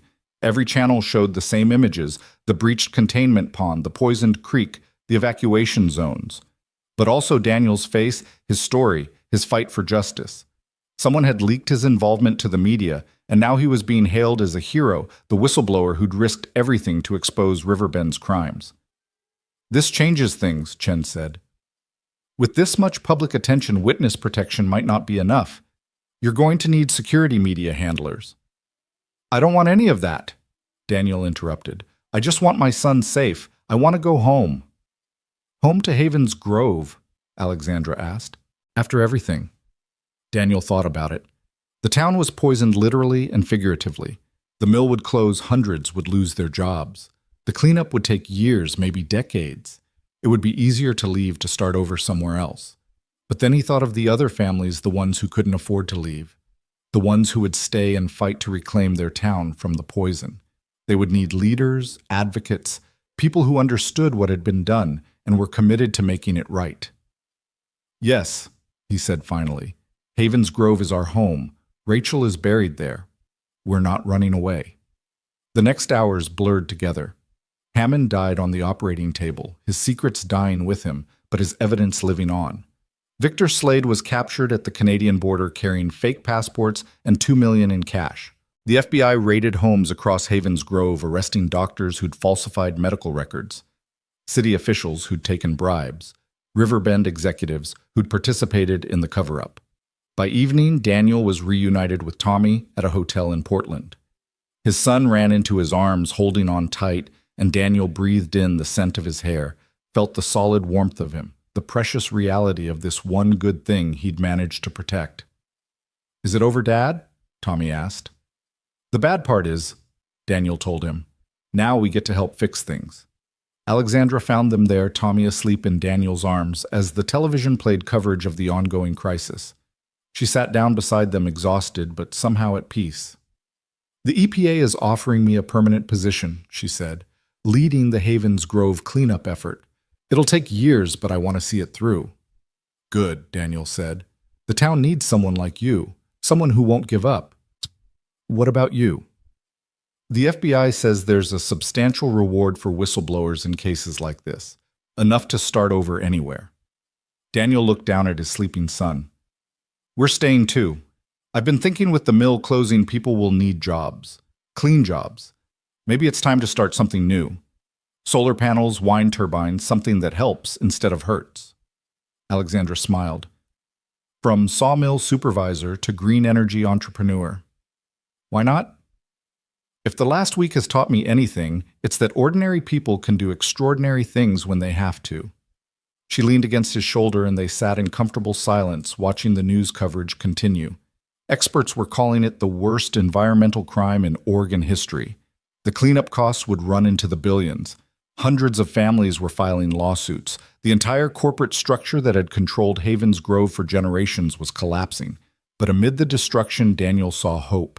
Volunteers organizing water distribution. Neighboring towns offering shelter to evacuees. Environmental groups mobilizing resources. The poison had been exposed and now the healing could begin. His phone buzzed with a text from an unknown number. He almost didn't check it. Then curiosity won. The message was simple. Your wife would be proud. A friend. No signature, but attached was a photo. Daniel had never seen Rachel at a town council meeting, standing at the podium, clearly arguing passionately about something. The timestamp showed it was taken a week before she got sick. She'd been fighting even then, trying to protect the town, protect the children she taught. Who sent that? Alexandra asked. I don't know. Someone who knew Rachel, I guess. Someone who wants me to know she was fighting too. You both fought in different ways at different times, but for the same thing. For truth. For justice. For Tommy and all the other children who deserve to grow up without fear of being poisoned. Daniel saved the photo, adding it to his small collection of Rachel's pictures. Tomorrow, he would have to face the media, the lawyers, the endless questions. Tomorrow, the real work of rebuilding would begin. But tonight, holding his son, sitting with a woman who'd become an unexpected ally and friend, he allowed himself a moment of victory. Victor Hammond was dead. Victor Slade was in custody. Riverbend Industries was finished. The poison was exposed. The lies unraveled, the truth finally free. It had cost so much Rachel's life, years of suffering a town's innocence. But it was over. No, Daniel corrected himself. Not over. Changed. Havens Grove would never be the same, but maybe that was good. Maybe from the poisoned ground something better could grow. Something clean and honest and worthy of the people who'd suffered for so long. Tommy stirred in his sleep, mumbling something about superheroes. Daniel kissed his forehead gently. His son didn't need superheroes. He had something better, a father who'd stood up to monsters and won a community that would rebuild stronger than before, and the memory of a mother who'd started the fight that finally brought justice to Havens Grove. The news anchor was recapping the day's events, showing aerial footage of the contamination zone. It looked like a wound on the earth, ugly and raw. But wounds heal, Daniel thought. With time and care and determination, even the deepest wounds heal. Alexandra had fallen asleep too, her head on his shoulder, exhausted from days of tension and fear. Daniel sat awake, keeping watch over them both, these precious people who'd survived the storm together. Outside Portland glittered with lights untouched by Havens Grove's poison. But Daniel's heart remained in his broken town, already planning its resurrection. The war was won, but the peace would be harder. Cleaning the water, healing the land, rebuilding trust. It would take years, maybe a lifetime. But sitting there with his son safe in his arms and a brave woman beside him, Daniel knew they would do it. For Rachel, for all the victims, for the future. Havens Grove would rise again cleaner and stronger than before. And Daniel Hayes, ordinary man turned unlikely hero, would be there to help it happen. The poison had been exposed. Now it was time to heal. The diner on Main Street had become their unofficial headquarters in the weeks following Hammond's death. It was here over coffee that tasted like burnt rubber and pie that somehow made everything better that Daniel and Alexandra met with lawyers, EPA officials, and the steady stream of journalists who descended on Havens Grove like vultures circling a carcass. This morning was different. Victor Slade was being transported back to Havens Grove for his arraignment, and the entire town seemed to hold its breath. Daniel sat in their usual booth, watching through the window as protesters gathered outside the courthouse across the street. Some held signs with the names of loved ones who'd died from cancer. Others simply stood in silent witness, their presence more powerful than any words. 27 million, Alexandra said, setting down her phone. That's the initial cleanup estimate, and it's probably low. Tommy was back in school, a different school in the next town over, where the water was clean and parents didn't look at Daniel with a mixture of gratitude and resentment. Some blamed him for destroying the town's economy. Others treated him like a saint. Neither felt right. The lawyers called again, Daniel said, stirring sugar into his coffee. They want me to testify at Slade's trial, walk through everything from the beginning. You have to, Alexandra said. You're the key witness. Without your testimony. I know. He watched a family walk past the window, the parents carrying cases of bottled water, the children wearing masks against the chemical smell that still lingered in certain parts of town. I just wonder sometimes if we did the right thing. All these people losing their jobs, their homes, worthless because nobody wants to buy property in a poisoned town. Alexandra reached across the table and took his hand. Over the past weeks, their relationship had evolved from partnership to something deeper, though neither had put words to it yet. You gave them the truth. That's always the right thing. The diner door chimed, and Agent Chen entered, her expression grim. She'd been living in Havens Grove for weeks now, coordinating the federal response. She slid into the booth beside Alexandra. Slade's lawyer is trying to cut a deal, she said without preamble. Full cooperation in exchange for manslaughter instead of murder 1. Daniel's coffee cup hit the saucer hard enough to crack it. Manslaughter. He poisoned my wife over months. That's premeditated murder. His lawyer argues it was industrial negligence, not intentional homicide. Says Slade was just following Hammond's orders trying to protect the company. Chen's disgust was evident. The prosecutor is considering it because Slade has information about other contamination sites, other companies involved in the cover-up. It's bigger than just Havens Grove. How much bigger? Alexandra asked. 3 other mills in the Pacific Northwest. Same parent company, same practices. Hundreds of square miles of contaminated groundwater. Thousands of potential victims. Chen pulled out a folder. But here's the thing, Slade won't talk unless he gets the deal. And without his information, those other sites keep poisoning people. Daniel stood abruptly, needing to move to escape the suffocating weight of impossible choices. He walked to the window, watching the protesters across the street. An elderly woman held a photo of what looked like her son murdered by Riverbend written beneath it. "What would Rachel want?" he asked quietly.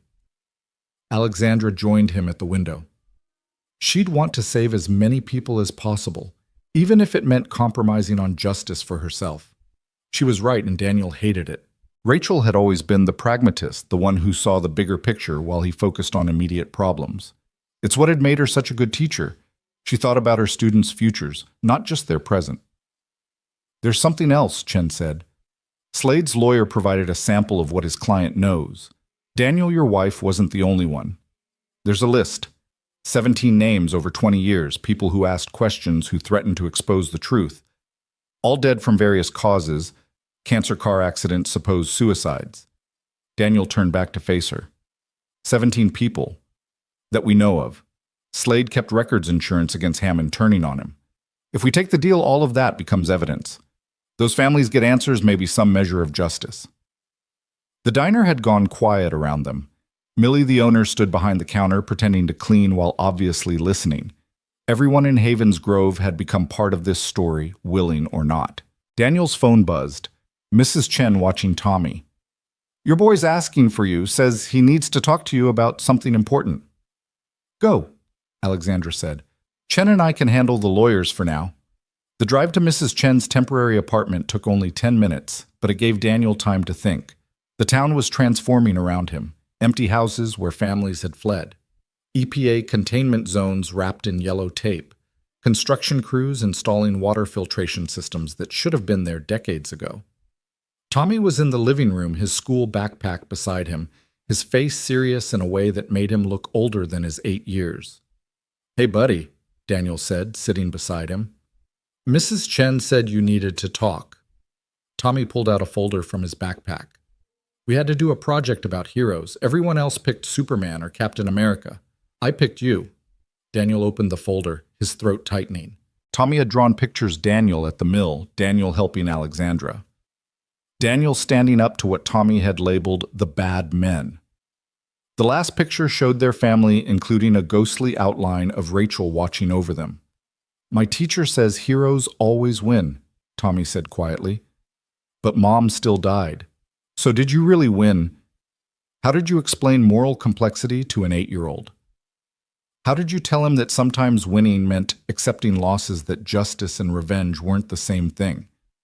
That doing the right thing often felt like losing?" "Come here," Daniel said, pulling Tommy close. "You know how in your video games sometimes you have to choose between saving one person or saving a whole city?"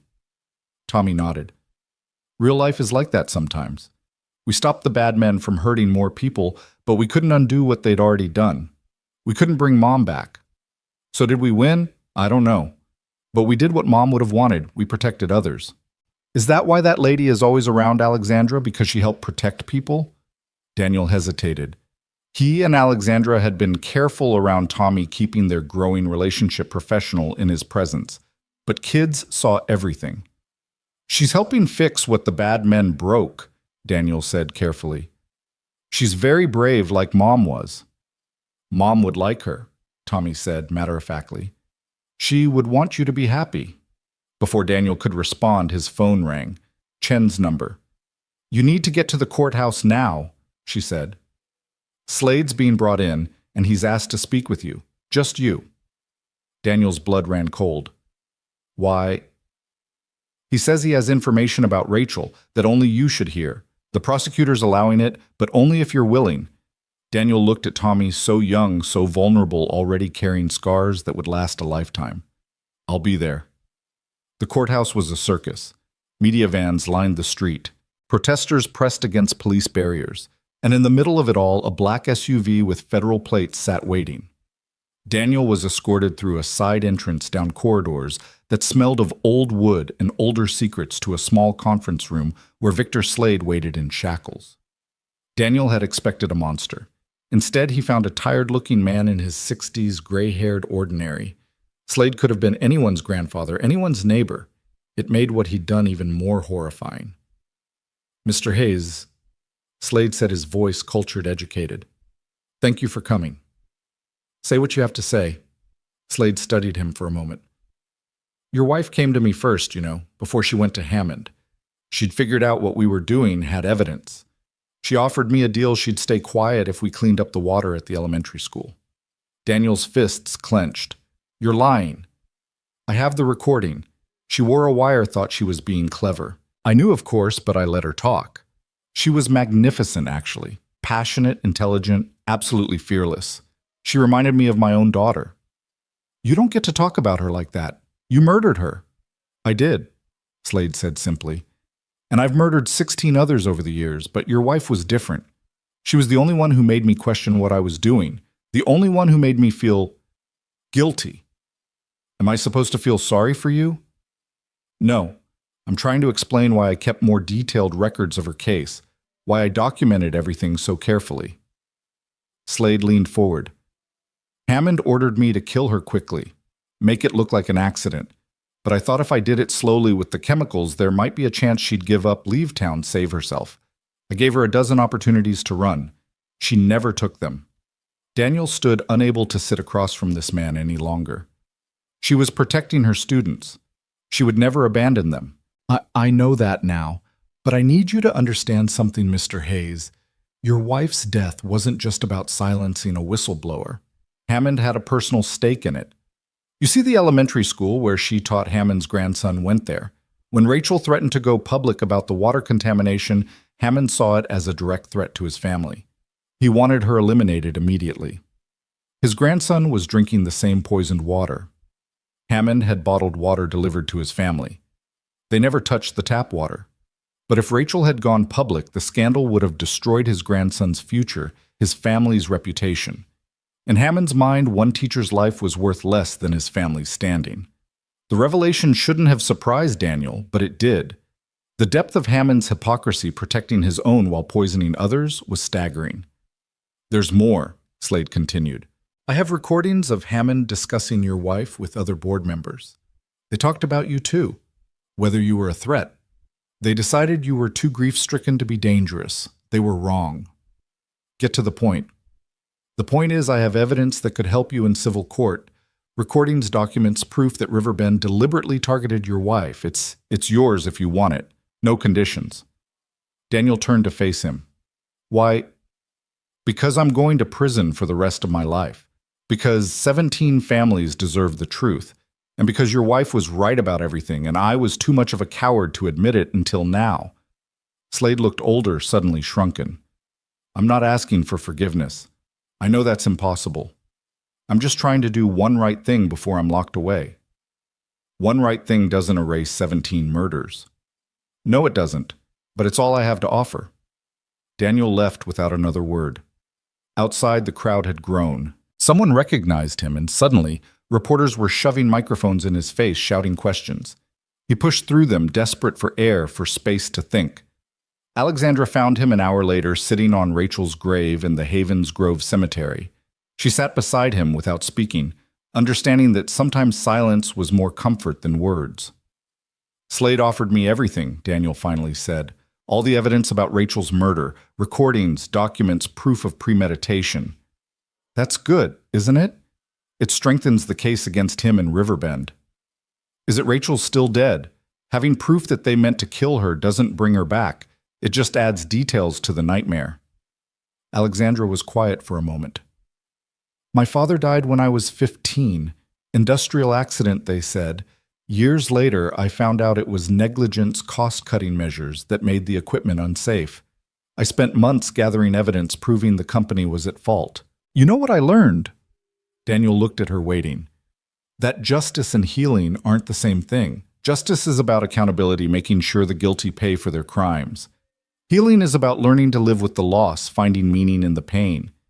You can have justice without healing and healing without justice. But sometimes, if you're lucky, you can have both. How? By using your pain to prevent others from experiencing the same. By turning Rachel's death into the catalyst that saved hundreds of other lives. That's what you've done, Daniel. You've given her death meaning. They sat quietly as the sun began to set, painting the sky in shades of orange and pink. The cemetery was peaceful, removed from the chaos consuming the rest of Haven's Grove. Here among the dead, there was a strange sense of completion. Daniel's phone buzzed. A text from Tommy. "Dad, are you okay? Mrs. Chen is making dinner. She says you should come eat." "I should go," Daniel said. Tommy needs stability, routine, normal things. "Normal is relative these days," Alexandra said. "But yes, go. Be with your son. I'll handle the lawyers." As Daniel stood to leave, he looked back at Rachel's headstone. "I'm taking the deal," he said. Not sure if he was talking to Alexandra or Rachel or himself. Slade provides information about all the murders, all the contamination sites in exchange for life without parole instead of the death penalty. It's not perfect justice, but it's the best we're going to get. Alexandra nodded. Rachel would understand. The drive back to town took him past the mill, or what was left of it. Demolition had begun on the contaminated sections. Heavy machinery tore apart buildings that had stood for generations, reducing them to rubble that would be carefully disposed of in hazardous waste facilities. It was like watching the town's history being erased one brick at a time. But alongside the destruction, there were signs of renewal. A new medical clinic funded by federal disaster relief, a water testing station where residents could check contamination levels, a memorial wall where people had started placing photos of loved ones lost to the poisoning. Daniel stopped at the memorial, looking at the faces. So many of them were young children, teenagers, young parents, all gone because a company decided profit was more important than lives. He found the spot where someone had placed Rachel's photo, her teacher ID picture where she was smiling full of life and purpose. Mr. Hayes. He turned to find a young woman, maybe 25, holding a baby. "I'm Sarah Morrison, Pete Morrison's daughter. You know my dad from the mill." Daniel nodded. Pete had been one of the good ones, always looking out for his workers. "I wanted to thank you," Sarah continued. "My dad's been sick for years. Lung problems the doctors couldn't explain. Now we know it was from the chemicals. He's getting treatment now, real treatment, because of what you exposed. I'm glad he's getting help. He's not the only one. My daughter here..." She adjusted the baby in her arms. "The doctors caught something in her blood work, early signs of contamination. We switched to bottled water immediately. You might have saved her life." Before Daniel could respond, Sarah leaned forward and kissed his cheek, then walked away quickly. Embarrassed by her own boldness, Daniel stood there stunned as more people approached. Not reporters this time, but residents. They didn't all speak, but they nodded. Touched his shoulder, made eye contact. A silent acknowledgement of shared pain and shared purpose. By the time he reached Mrs. Chen's apartment, dinner was cold, but Tommy didn't care. He chattered about school, about his friends, about everything except the reason they were living in someone else's home. It was his way of coping, pretending normalcy until it became real. After Tommy went to bed, Daniel sat with Mrs. Chen, the woman who'd become an unexpected anchor in their storm-tossed life. "You're a good man, Daniel Hayes," she said, pouring tea. "Your wife would be proud. Everyone keeps saying that. Because it's true. You could have stayed silent, kept your job, protected yourself. Instead, you risked everything for the truth. That takes courage most people don't have. Or stupidity. Sometimes they're the same thing." Mrs. Chen smiled. "The smart thing and the right thing aren't always aligned. You chose right over smart. That's what makes you good." Later, Daniel stood on the balcony looking out over Haven's Grove. The town was quiet, but it was the quiet of exhaustion, not peace. Tomorrow, Slade would formally accept the plea deal. The other contamination sites would be revealed. More towns would learn they'd been poisoned. The ripples would spread further. His phone rang. "Alexandra." "Can't sleep either," she asked. Too much to process. I have news. The EPA is establishing a permanent office here. They want me to run it, oversee the long-term cleanup and monitoring. It means I'll be staying in Havens Grove for at least 5 years, maybe longer. Daniel felt something loosen in his chest, a tension he hadn't realized he was carrying. That's good news. The town needs consistency, someone they can trust. What about you? Any thoughts on what comes next? He'd been avoiding the question for weeks. The insurance settlement from Rachel's death combined with the whistleblower reward meant he didn't have to work for a while. But Tommy needed stability, needed to see his father moving forward, not just treading water. I've been thinking about what you said about giving Rachel's death meaning. There are going to be a lot of sick people in this town, people who need advocates, someone who understands the system, the cover-ups, the tactics these companies use. You want to become an advocate? Maybe. Or maybe I'll help other whistleblowers, people who know about corporate crimes but are too scared to come forward. I know what that fear feels like, and I know what it takes to overcome it. The whistleblower's advocate, Alexandra said, and he could hear the smile in her voice. Rachel would love that. They talked for another hour about practical things and impossible dreams about Tommy and the town and the future they were slowly building from the ruins of the past. When they finally said goodnight, Daniel felt something he hadn't experienced since Rachel's death. Hope. The next morning brought chaos. Slade's plea deal had leaked and the media descended again, but this time Daniel was ready. He stood on the courthouse steps, Tommy beside him against all advice, but the boy had insisted and faced the cameras. Victor Slade murdered my wife, he said simply. He murdered 16 other people. He should face the death penalty. But if accepting this deal means exposing other contamination sites, saving other lives, then I support it. Not because Slade deserves mercy, but because other families deserve protection. Mr. Hayes, a reporter shouted, do you forgive Victor Slade? Daniel looked at Tommy, then back at the cameras. No. Some things are unforgivable. But this isn't about forgiveness. It's about prevention. It's about making sure no other 8-year-old loses their mother to corporate greed. What's next for you and your son? Healing, rebuilding, making sure Havens Grove becomes a symbol not of corporate crime, but of community resilience. This town was poisoned, but it's not dead. We're going to prove that. Inside the courthouse, Slade formally accepted the plea deal. He provided locations of contamination sites in Washington, Idaho, and California. He named names, provided documents, became the key that unlocked a massive federal investigation into industrial poisoning across the Pacific Northwest. Daniel didn't stay to watch. He'd seen enough of Victor Slade. Instead, he took Tommy to the river upstream from the contamination where the water still ran clear. They skipped stones and talked about nothing important, just a father and son trying to find normal moments in an abnormal time. Dad, Tommy said eventually, are we going to be okay? Daniel pulled his son close, looking at the water that had once been pure, would be pure again someday with enough time and effort. Yeah, buddy, we're going to be okay.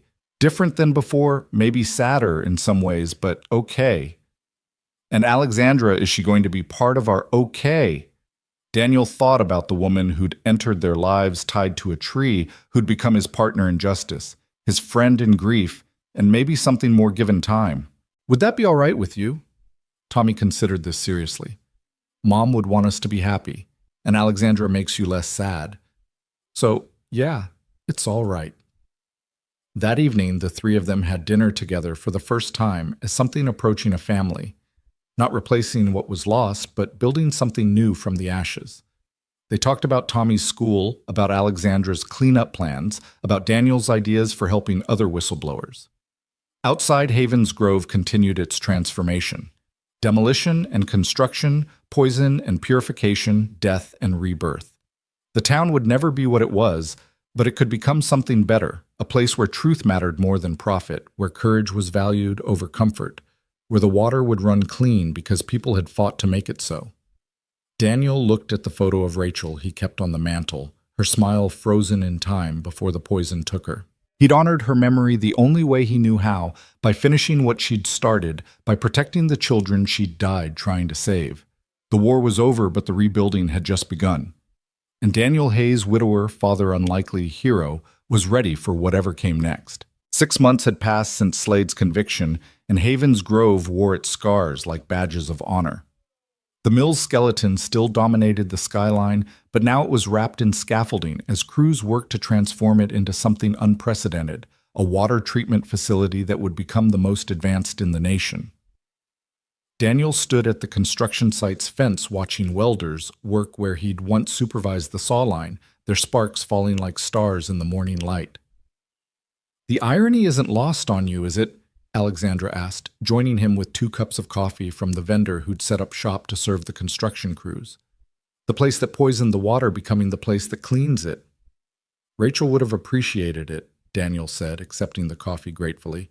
"She always said the best redemption stories were the ones where the villain's weapons became the hero's tools." They stood in comfortable silence, a rhythm they'd developed over months of shared purpose. Their relationship had evolved slowly. Carefully, both of them aware of Tommy's watchful eyes and the ghost of Rachel that would always be part of their story. They hadn't put a label on what they were to each other, but the town had begun referring to them as a couple, and neither had corrected the assumption. "The memorial dedication is tomorrow," Alexandra reminded him. "Are you ready for your speech?" Tomorrow marked 1 year since the night Daniel had found her tied to that tree.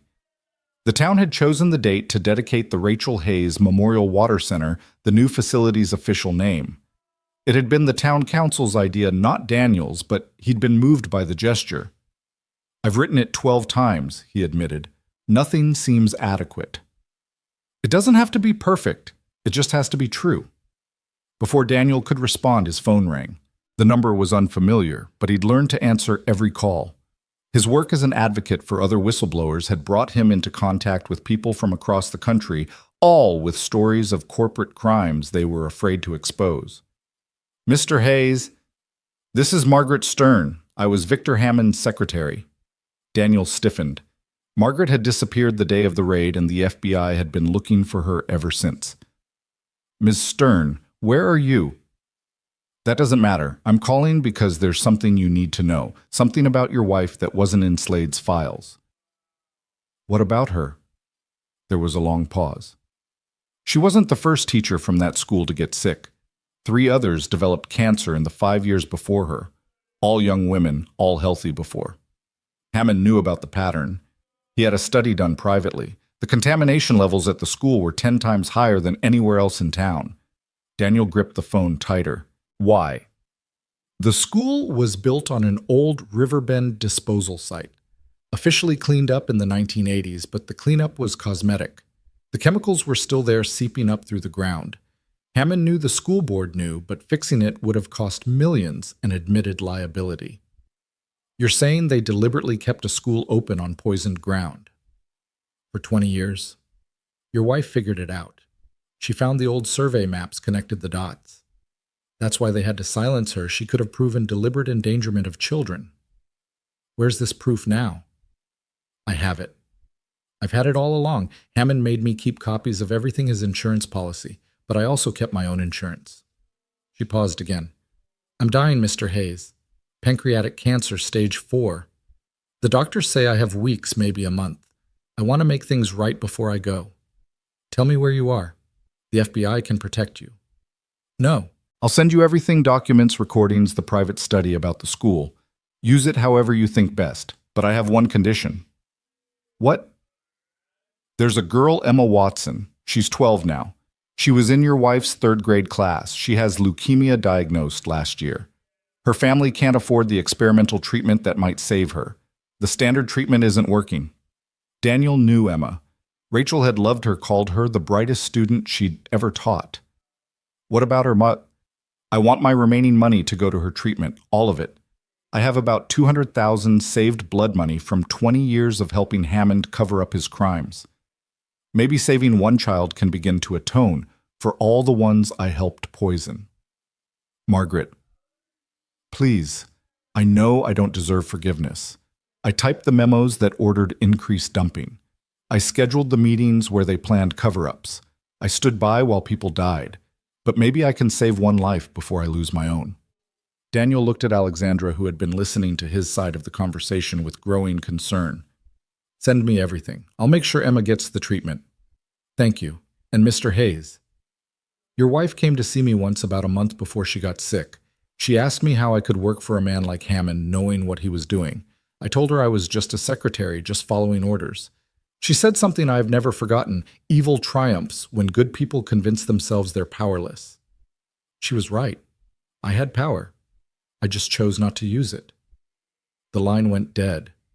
Daniel stood there processing this new information, another layer of horror in an already horrific story. What did she want? Alexandra asked. Daniel explained, watching Alexandra's face shift from surprise to anger to deep sadness. The school, she said finally. We need to test every child who attended in the last 20 years. Every teacher, every staff member. That's hundreds of people. Then we test hundreds of people. She was already pulling out her phone, calling her EPA team. We'll need mobile units, pediatric specialists. As she coordinated the response, Daniel thought about Rachel spending her days in that poisoned school, breathing in chemicals, with every breath unknowingly dying while trying to educate the next generation. The cruelty of it was breathtaking. His phone buzzed. An encrypted email from an address he didn't recognize, with attachments, dozens of them. Daniel opened the first document, and there it was, in black and white: Confidential Environmental Assessment, Havens Grove Elementary School, commissioned by Riverbend Industries. The report detailed contamination levels that should have closed the school immediately: benzene concentrations in the playground soil, formaldehyde in the air ducts, heavy metals in the water fountains, and at the bottom, Hammond's signature approving a recommendation to maintain current operations while monitoring health impacts. They'd turned the school into a laboratory, the children and teachers into test subjects. Daniel forwarded everything to Agent Chen, the FBI, the EPA, and 3 major news outlets. Within an hour, his phone was ringing non-stop. By evening, Havens Grove Elementary was surrounded by news vans, and parents were demanding answers. The emergency town meeting that night was standing room only. Parents filled every seat, lined the walls, spilled out into the hallway. Daniel sat in the front row with Alexandra and Tommy, who'd insisted on coming. I went to that school, Tommy had said. My friends go there. I need to be there. The mayor, a Hammond appointee who'd somehow survived the political purge, tried to maintain order, but the crowd was beyond containment. Parents shouted questions, demanded immediate testing, threatened lawsuits. Please, the mayor said, his voice cracking. We're arranging testing for everyone. The school will remain closed until when? Shouted a father from the back. Until you're sure our kids are dying. My daughter has had headaches for 2 years. The doctors said it was stress. Was it stress or was it poison? Daniel stood, and the room gradually quieted. His role as the man who'd exposed Riverbend gave him an authority he'd never sought but couldn't avoid. I know you're angry, he said. You have every right to be. My wife taught at that school for 6 years. She died because of it. But anger alone won't help our children. We need organized action. What do you suggest? A mother asked. First, immediate testing for every child and adult who spent significant time at the school in the last 20 years. Second, a fund for medical treatment for anyone affected. Riverbend's assets are frozen, but the federal government has emergency health funds available. Third, a complete environmental assessment of every public building in Havens Grove. No more surprises. Who's going to pay for all this? The mayor asked. We are, said a voice from the back. Everyone turned to see a man in an expensive suit standing in the doorway. My name is James Morrison. I represent a coalition of insurance companies that covered Riverbend Industries. We've been monitoring the situation, and given the new evidence Mr. Hayes has provided, we're prepared to establish a $100 million health fund for Havens Grove residents. The room erupted. The mayor tried to restore order, but people were already mobbing Morrison with questions. Daniel felt Alexandra's hand slip into his, a public acknowledgement of their relationship that would have been news in itself on any other day. You did this, she whispered. Margaret Stern's documents will save lives. Rachel did this, Daniel corrected. She started the fight. We're just finishing it. The next morning, the day of the memorial dedication, Daniel woke to find Tommy already dressed in his best clothes, the ones they'd bought for the court hearings. The boy was growing so fast, already needing new shoes.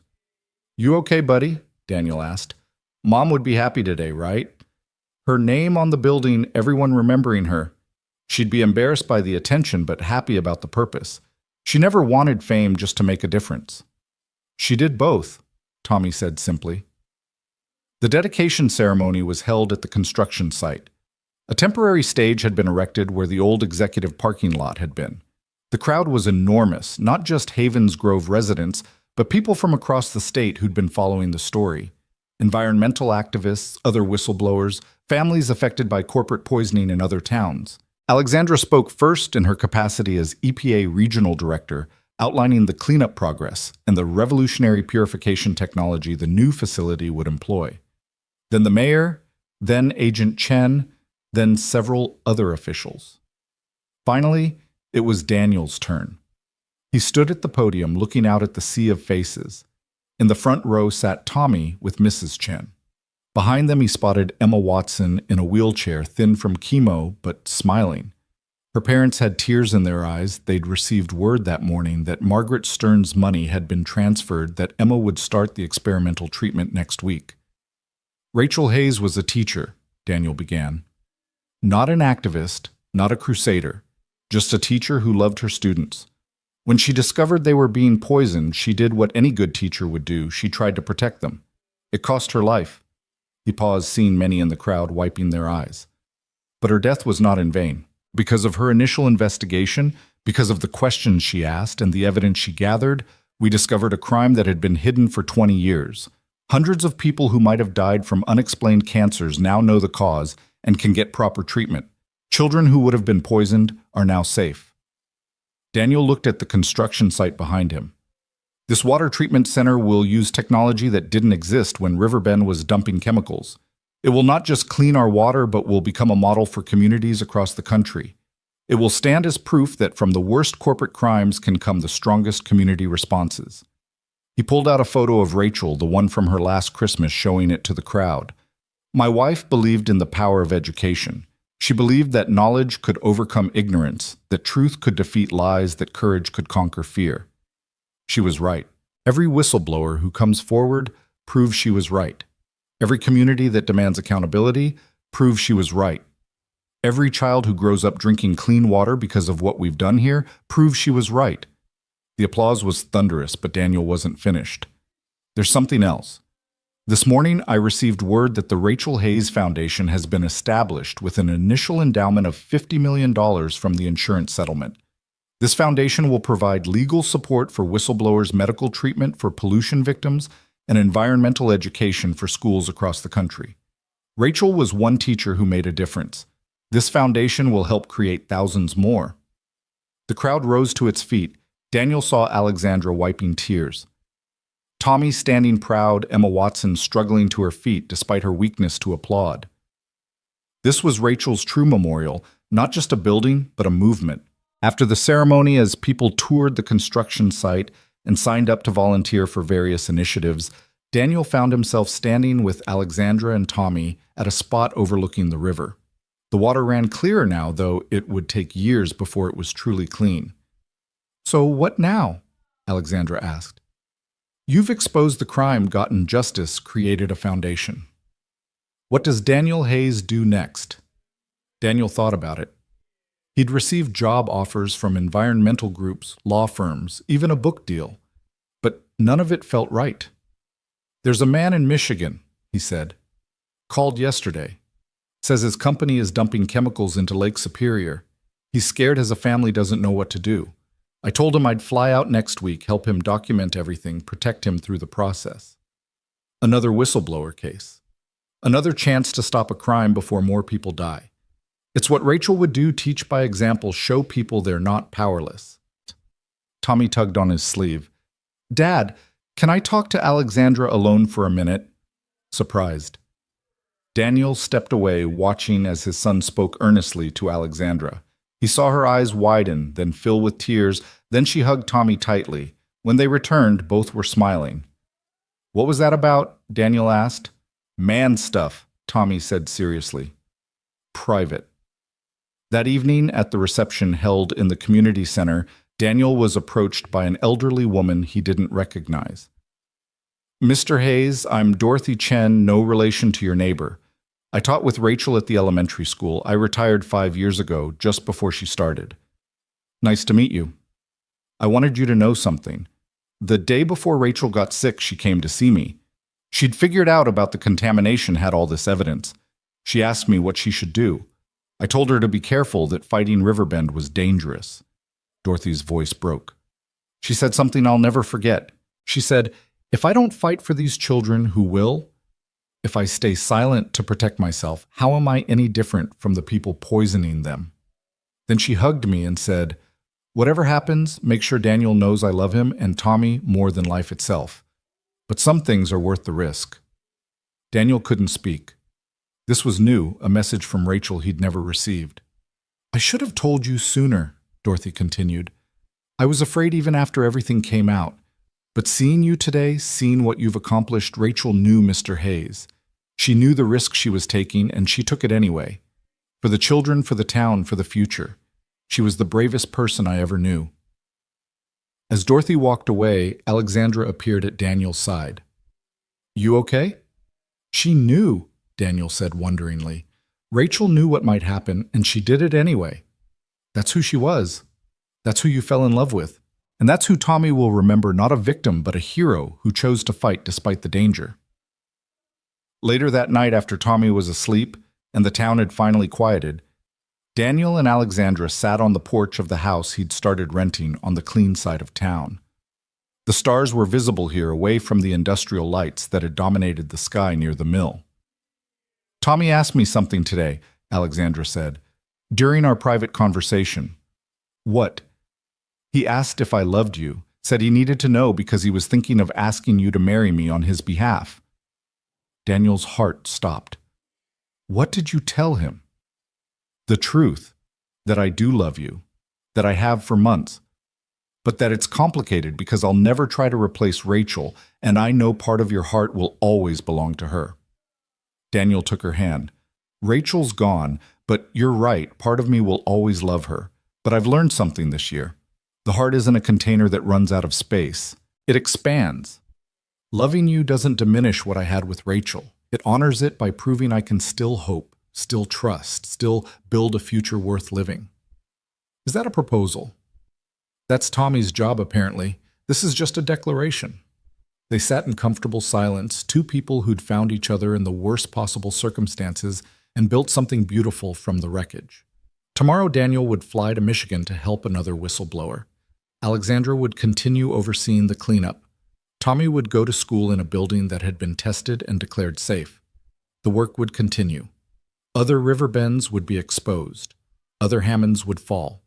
Other communities would discover they'd been poisoned and would fight back. The Rachel Hayes Foundation would help them all. But tonight, Daniel allowed himself this moment of peace. He'd kept his promise to Rachel, he'd protected Tommy, exposed the truth, and helped save the town she'd loved. The water would run clean again. Children would grow up healthy. The Memorial Center would stand as testament to what one person's courage could achieve. His phone buzzed with a text from the whistleblower in Michigan. "Thank you for agreeing to help. I'm terrified but ready. My kids deserve clean water too." Daniel showed it to Alexandra. Another beginning. Another chance to make a difference. "Think Rachel would approve?" Alexandra smiled. "I think Rachel would be packing your suitcase and researching Michigan environmental law. She'd probably also remind you to take Tommy to school before you leave and to remember to eat something besides airport food." She was right. Rachel would be practical even in her posthumous blessing. That was who she'd been, a woman who saw what needed to be done and did it regardless of the cost. The wind picked up, rustling through the trees that were slowly recovering from years of chemical exposure. Somewhere in that wind, Daniel could almost hear Rachel's voice, not speaking words, but carrying a feeling, pride, love, and most of all, peace. She'd started a war she couldn't finish, but she'd chosen her warrior well. Daniel pulled Alexandra closer, feeling Tommy's presence in the house behind them. Rachel's memory in the stars above, and the future spreading out before them like the river that would someday run clear and clean and safe again. The fight against Riverbend was over. The fight for clean water, for corporate accountability, for the safety of children who couldn't protect themselves, that fight would continue. And Daniel Hayes, widower, father, accidental hero, would be on the front lines carrying Rachel's courage forward. One whistleblower, one poisoned town, one saved life at a time. Tomorrow would bring new challenges. Tonight brought something rarer and more precious hope that from the deepest tragedy could come the most profound triumph. Havens Grove would heal. Tommy would thrive. And somewhere in a better place than this poisoned earth, Rachel Hayes would know that her sacrifice had meant everything. The water would run clean again. That was the promise, the purpose, the point of it all. And with that thought, Daniel Hayes finally found what had eluded him for so long. Not closure, which suggested an ending, but continuity, which promised that Rachel's fight would go on as long as there were people brave enough to speak truth to power.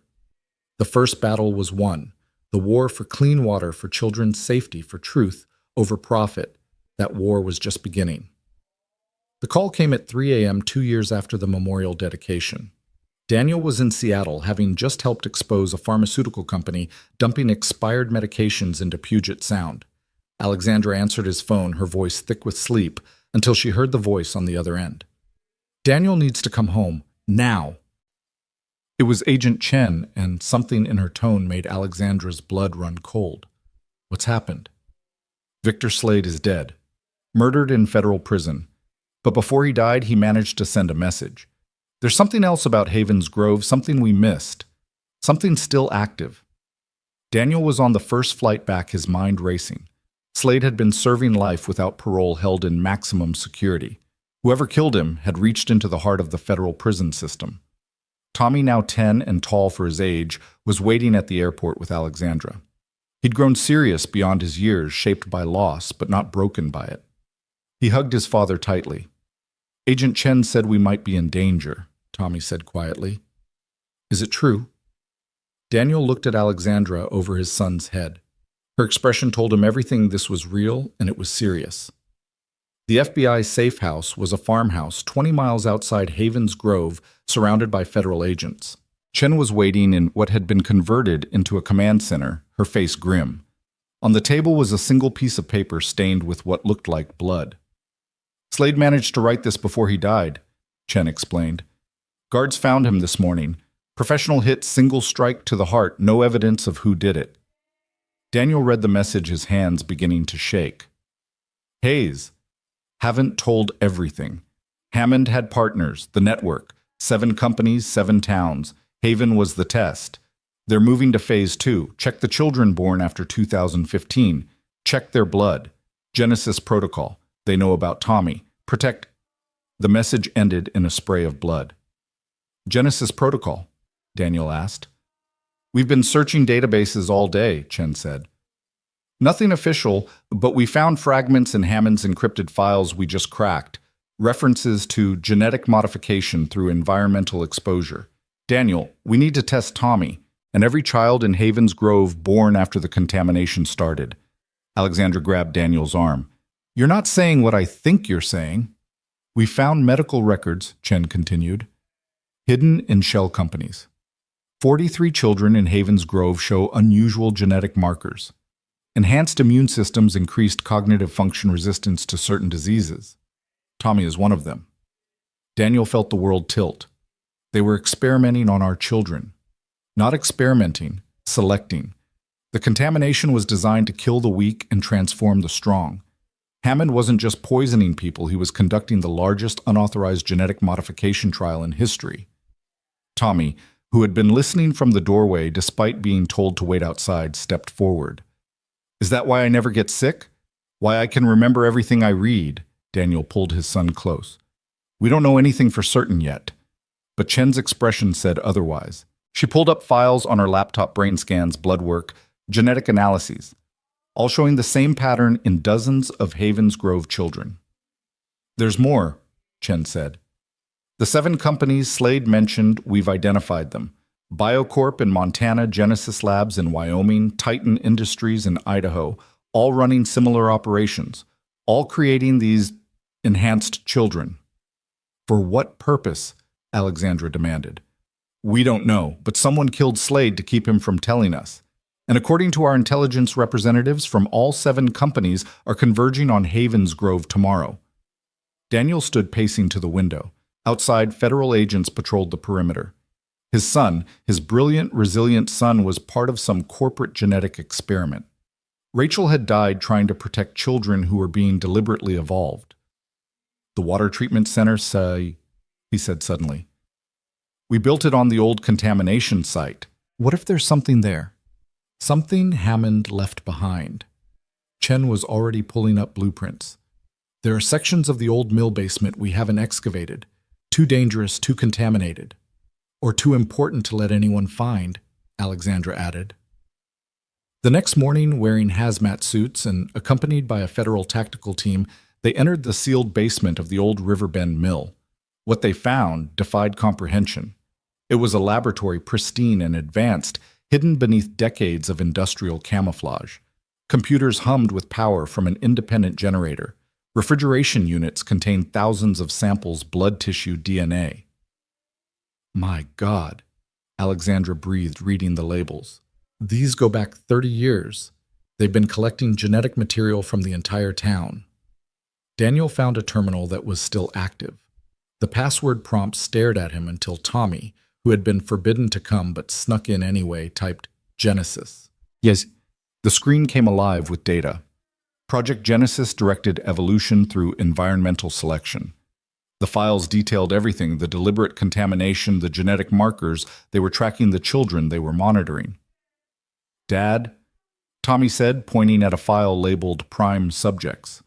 His name was there along with 42 others. Each had detailed medical histories, psychological profiles, academic records. They'd been watched their entire lives. Here, Chen called from another terminal. Phase 2 implementation schedule. It's supposed to begin today. An alarm suddenly blazed through the facility. Security monitors showed vehicles approaching black SUVs, dozens of them. Not federal plates. We need to go, Chen commanded. Now. But it was too late. The exits were blocked. Men in tactical gear poured in, but they didn't fire. Instead, a woman in an expensive suit walked through their ranks perfectly calm.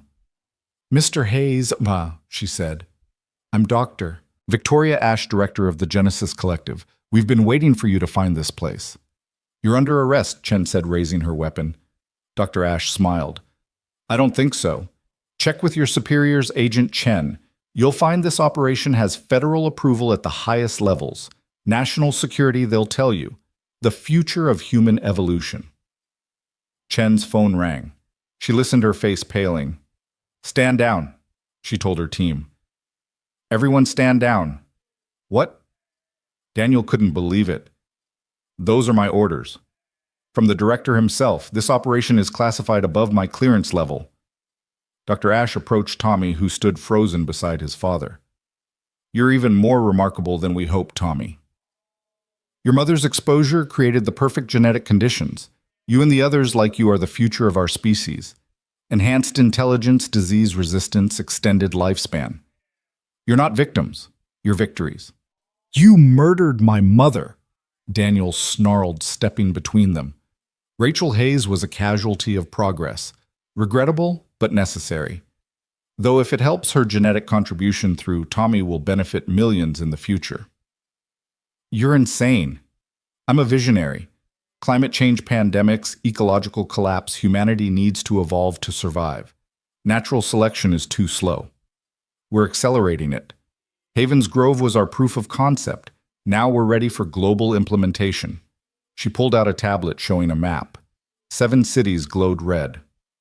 Within 5 years, controlled contamination zones in strategic locations. Within 20 years, a new generation of enhanced humans capable of surviving what's coming. Genocide, Alexandra said. You're talking about genocide. Evolution. The weak die so the strong can thrive. It's nature's way, we're just helping it along. Tommy stepped forward, surprising everyone. You're wrong. Dr. Ash looked amused. Oh, my mom didn't die so you could play God. She died protecting kids who didn't ask to be experiments. And my dad exposed you, not because he wanted to evolution or whatever, but because he wanted clean water. You think you're creating something better, but you're just murderers with fancy words. The boy's words hung in the air. Dr. Ash's smile faltered for a moment. Naive child. You'll understand when you're older. when you see what you're capable of. I already know what I'm capable of, Tommy said. I can choose. That's what makes us human, not enhanced genes or special abilities, choice, and I choose to stop you. Before anyone could react, Tommy grabbed a fire extinguisher and smashed it into the main computer terminal. Sparks flew, systems crashed, alarms blared. In the chaos, Daniel grabbed his son and ran. The next hours were a blur. The federal protection, it turned out, only extended to the Genesis Collective's facilities. Once outside, they were fair game. Daniel, Alexandra, Tommy, and Chen, who had defied orders to help them, fled through the Oregon forest pursued by corporate mercenaries. They holed up in an abandoned ranger station as night fell. Tommy was working on Chen's laptop, his enhanced intelligence allowing him to process code at superhuman speeds. I downloaded everything before I destroyed the terminal, he explained. All their data, all their plans. We can expose them. It won't matter, Chen said. They have federal protection, national security classification. Then we go public, Daniel said. Every news outlet, every social media platform, every whistleblower organization in the world. Make it impossible to suppress. Alexandra was studying the files Tommy had downloaded. Wait. Look at this. The other 6 companies, they're all publicly traded. If we expose this, their stock will crash. The investors will panic. The investors don't know, Daniel asked. According to these communications, only the top executives know the full scope. Everyone else thinks they're doing legitimate research. A plan formed. Over the next 12 hours, using satellite internet and encrypted communications, they orchestrated the largest simultaneous data dump in corporate history. Tommy, with his enhanced abilities, coordinated with hackers and journalists worldwide. Alexandra contacted environmental groups and health organizations. Chen reached out to honest agents within the FBI who were horrified by what their superiors had authorized. Daniel recorded a video message standing in the ranger station with dawn light streaming through broken windows. My name is Daniel Hayes. 2 years ago, I exposed Riverbend Industries for poisoning Haven's Grove. Today, I'm exposing something worse.